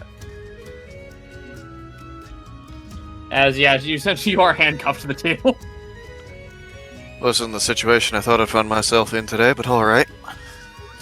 She's just basically going to be searching the books hovering around her. There's some arcane chanting as she pulls from like the brim of her hat a growing wand of pure black obsidian, and begins to basically touch it to your hand. This burns like hell. Okay, yep, it's like Through the whole body. It's like sticking my hand in a forge as a child, yeah. Oh yeah, unfortunately, hag marks like this tend to react poorly when messed with. Saugus, I need a constitution save. Well, I was just gonna. Nine. By the time this is finished, take a level of strife. I was just gonna give him a bit of wood with some bandage wrapped around it to put in his mouth. You can do that too, but he still takes a point of strife. And what does strife do, AJ? Well, thanks, Micah. Strife is this system's version of mental exhaustion. It is split into strife and fatigue. And I figured one level of strife wouldn't kill Einar. No, but God, would that suck for everyone else? Yeah, I know, that's why you get it. As she's going to let your hand go, sorry about that, but, ooh, this one's a doozy. This took months. You know, I see the whole one thing, but was the shackle really necessary, or was that just personal preference? Oh, it was absolutely necessary. By the time I started doing that, you would have pulled your hand away. I've got more self-control than that. Oh, you would have, and then I'd have to start over. But yeah, it took months. Oh yeah, this took 3 of them months to make. Interesting too. I wonder what you guys did to deserve it. Well, it's also just so confused at why someone would put that much effort into it. Well, we went to a festival, you see. And I suppose we enjoyed ourselves. A terrible crime, I'm sure. Possibly we were seen as threats to their attack on the well-being of others. I wonder, during that, did they let you live, or did they try to kill you? Well, there was a large grouping of gnolls, and I believe it was an ogre that went after the captain of the guard. Knowles, Older, and some cowardly fella who tried to use honor after attacking the town during a festival. More that the captain intercepted the ogre, but yes. I have to ask this. How ugly was he? The The ogre? No, the man who attacked you. He had a hood on. We I weren't think able there was a bit to of see him. scar You ever seen the around there. warts on a hog's backside? That's a good way to describe it. It's about that. As she's just gonna fall back in laughter. I can't believe there's one of those running around. Well, it might be a few. So, who here is fully aware where baby mammals come from? Lucian would raise his hand, because I'm assuming that's just basic knowledge. Well, he Raphael. just sort of blinks and raises his hand. Raphael will raise his hand. So, when a mommy hag and an unwilling daddy make a male God. child, Oh, that's what you get. Aye, so ugly is the act that made him. Uh-huh. Now, out of curiosity, You know, I don't know much about Fae, but that makes some sort of twisted sense. if the person was willing, which is very odd if they are, would that make something else? No, if they make a boy, you get what's called a hag spawn. They're tough, they're durable, and they're obedient to a fault. And if you make a girl, you get a baby hag. Didn't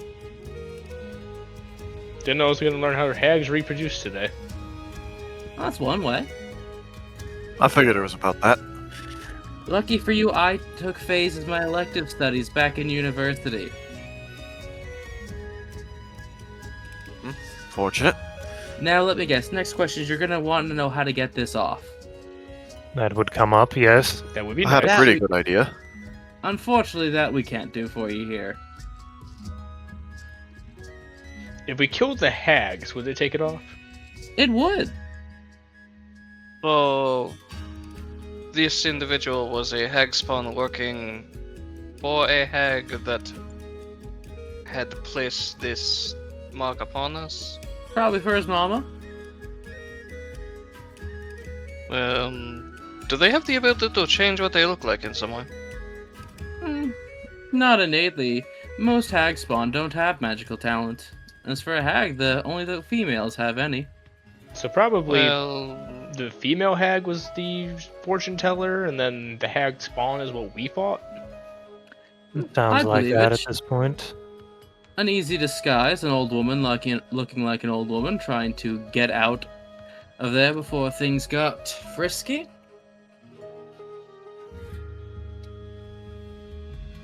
And if I remember correctly from what we previously talked about, this brand siphons off some of our exertion and pulls it back to the three who cast this curse. Very, very good. So if they staged an attack, and branded everyone. Sylvie's kind of like slowly going through this, kind of eyes upward, kind of thinking about it. Lucian, you said that the marks disappeared on most of the villagers, right? Yes. If they're not, quote unquote, strong enough, there'd be no need to brand them because there's not what they're wanting to siphon off. But, you know, the people who the brand was still on, were those people like guards or fighters? And is that why they're still on some people and not on others?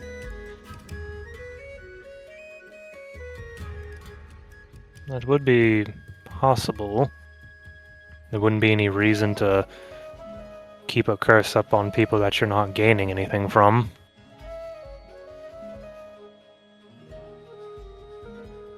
I suppose you could do it just to be mean. Yes, but if I wouldn't this put it past hag has some sort of plan, then I wouldn't put it past just their base malice. If I looked like that, I know I'd have a bit of malice for the rest of the world. it was a very organized attack on the town. I don't think it was just malice for malice's sake, though. Evil can certainly be organized. Don't you ever doubt that. And Madam- you ever met a tax collector? A Mhm. few. What? Don't worry, Sylvie. Okay. Sylvie, I'm not touching that. I'm not. Oh That's no. not- Madam Roche, do these hags spawn have any sort of ability to cast magic? That was already answered. No, male hag children do not have magical talent. Okay. Now, this is me going on a bit of a limb here, but assuming that the hag spawn that we fought previously in GreenBrooke was the one who took the axe that recently went missing within town, would a hag in some way be able to cast magic for their hag spawn, or In a sense, it's possible they took a person or some sort of wild animal and inscribed magic on its skin, much like we do with our proper spell scrolls. So maybe that's why they could get in but couldn't get out. They were only given the one spell. Possibly. or if it is etched upon their skin, whatever injury they had interrupted their ability to cast it. Oh, that's really cool. Not cool, clever. Does the hag spawn have the same kind of blood as a regular hag? They do. They can. It's a bit of a coin toss.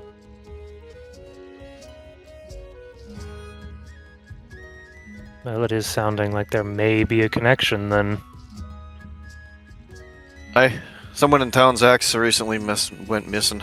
Apparently it was a cold iron axe too, and we found hag's blood at the site. And disturbed ground as though someone had traveled through it. Mm-hmm. Well, it wasn't one of ours. If I had to guess, maybe it was the spawn. I can't imagine the hag would come and do it themselves, given the nature of the weaponry. Oh, they probably wouldn't. Hag spawns still have that mortal blood in them to protect them. Mm-hmm. You said that a hag spawn is loyal to a fault. Indeed, they are incapable of betraying or disobeying their mothers. Truly a mama's boy then. And if Sounds they are more incapable, I wonder why they would be sent to seek a cold iron action in particular. Perhaps they're going to hit this place next to put more brands on people and found out about the axe and so don't want any defenses like that here. Oh, I don't like the sound of that. Or Okay, they let me have some reason other that. fae they wish to deal with. She's gonna basically give a pat to Sylvie. Oh my dear, this is a place with multiple men-at-arms. We have a very strong oath keeper. I myself and my partner are 5th tier magic casters. My goodness. So it means you're overconfident.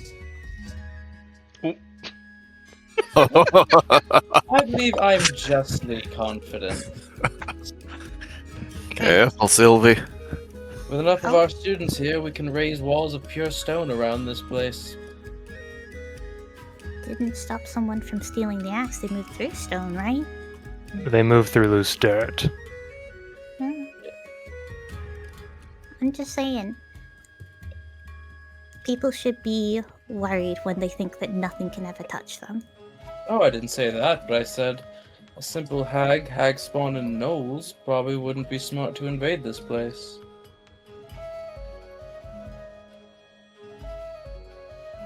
I don't think their forces would stand much of a chance, Sylvie. That's why they picked a small village on the outskirts of civilization. But Little Why? GreenBrooke with a population of 50? They could probably have taken everybody and it'd be a blip on the map. What hags lack in looks, they usually make up for in cunning. It's But- most likely they branded all of you, waited till night to see which ones stuck, and took the ones worth taking. Or some snacks.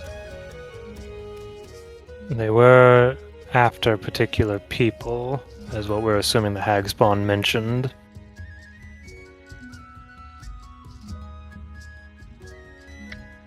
could that have been the only reason?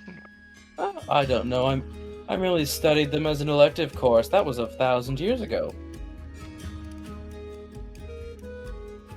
If I had to take a guess at the current order of events, a hag coven of 3 prepared for a while, for months, in order to mark a large amount of people at once with a very powerful brand to siphon their strength in order to empower themselves.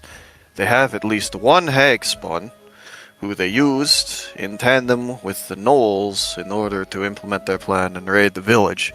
They marked us, many others, and then got who they could, got the hell out of there, and used the sacrifices for whatever purposes they had. Specifically also ditching the gnolls after they had what they needed.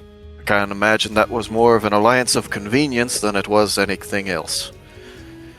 But the gnolls dealt with, that leaves the hags, and the hag's blood.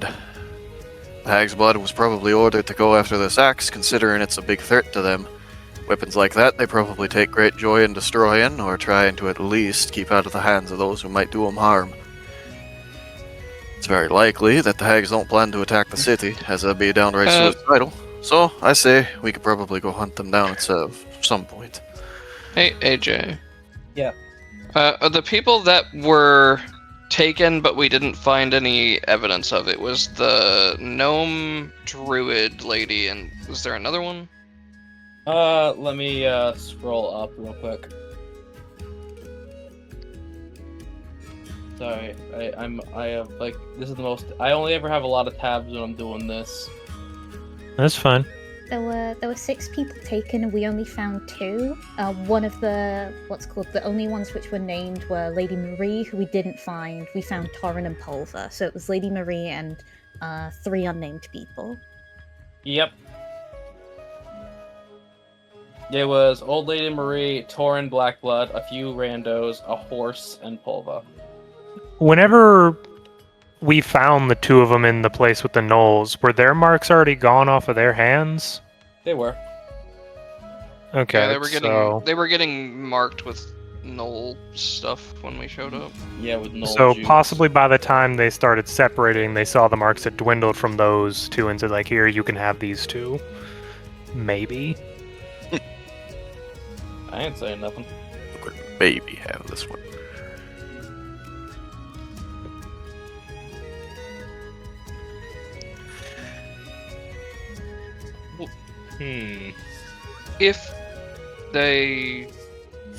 If the hags had taken individuals that had these marks upon them,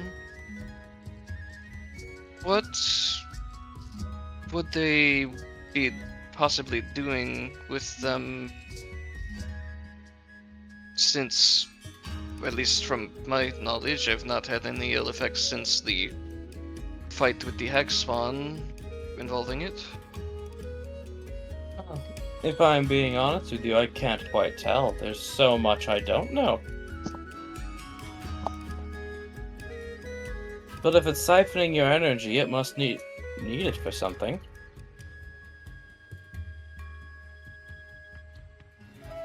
But it perhaps is not something that can be done from a ways away, and that is why they were attempting to take people instead of letting them just be with the marks on them. Who knows? I got a question. Given that we plan to kill these things, more than likely, I know how dangerous they can get, especially a full coven of them. I'm wondering, A, if they've got any weaknesses, 2, if these marks allow them to track us, and 3, if they do allow them to track us in any way. Is there a way we can at least mask our presence for a time, without necessarily having to fully remove the mark? Lead gloves. I don't plan to fight fair. General weaknesses besides the cold iron, it honestly would depend on how many there are. They don't really have these broad stroking weaknesses, you see. Potentially, not them specifically, but anything they might try to do. Fire might be helpful. I feel like it could burn most people alive, and it would probably kill them. Well, green hags tend to like to make blights. Yes, you are currently being tracked. They know exactly where you are until you came in here. Oh, that's neat. I'm assuming some sort of warding of the tower. Yep. Nobody can see in or out. If they know where we are they able to How precise? hear what we are doing? Oh no, it's not. There's not scrying equipment. It's merely. They know, for example, they would know you're north from them, and how many miles. I see. We've been Fey hunters marked. Yes. Okay. And if you want to obscure it, you might need a bracelet of pure cast iron. I think that's pretty doable. Oh, it is. They just jingle around. They just chafe something fierce. Yeah, I could put some padding on it. Won't be a bad idea. I know a tailor. Huh. One looks at Sylvie. Unfortunately, that is all the information I am able to give you for free. Now you've done enough. I got a question though. Since we're hunting these and you seem to have an interest in them, anything of theirs that you might be interested, assuming we succeed? If you can get a heart in a jar, it'd be neat to have. I could get a heart, I could get a jar. I don't see why combining them wouldn't be too hard. I'm assuming a hag's heart is what you're after. Oh yes, preferably. Just need Like, to have. ooh. Just Uh, what's that? Pulls jar off of shelf, holds it out like Marge Simpson. I just think they're neat. As But to I say am it's just head like side chat, please. As I am headmistress of Pharomancy here, if they have a cauldron, I would love to melt it down. Oh, any special reason? Oh, well, it's a bit of a thing in my school. We wear these chains, she basically shows hers as a belt, to show mastery, and, well, considering those cauldrons are not made from any material realm metal, it would be fun to have. Should I choose a magical conduit? I think we might be able to do that. Oh, and a bit of advice. They're not people. They're going to bargain. They're going to say, "Stop, please, I'll change my ways." No. That's not. They do that because it knows it makes mortals stop. Yeah, wait a second. Micah, shut up. Gonna stop me. And if I might ask, if we were to take on these extra tasks for you, what sort of benefit could you offer for either us or the community for such work? Oh, I'm not making you do any. Your friend merely offered. I never Well. asked you to do anything. I offered. I learned that their cauldron's made of magic metal. See what happens when you offer to do people things? You get free information. So he smiles. Sorry, son, I'm not looking to hire you. I've got my own ambitions. But I'll consider getting some of the metal to you as well. If you can work it, you'd be a smith worth discussing.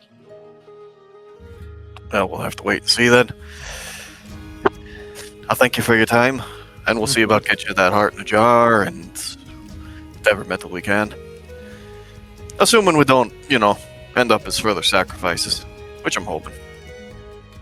Yeah. Oh, I hope you don't as well. The more of you they get, the more their plans might have to drift their way here. But if excuse me, I have a class to teach. You may see yourselves out, or if you'd need to purchase any of our fine magical scrolls, you may talk to Old Gravel. Lucian seems interested in that. Lucian, you want to stop by the gift shop? We can certainly pop by on our way out. Above game, I know I don't have enough money to get a spell scroll and be able to put it in my book right now, but it wouldn't hurt to look to see what they have. That's silly for a loan.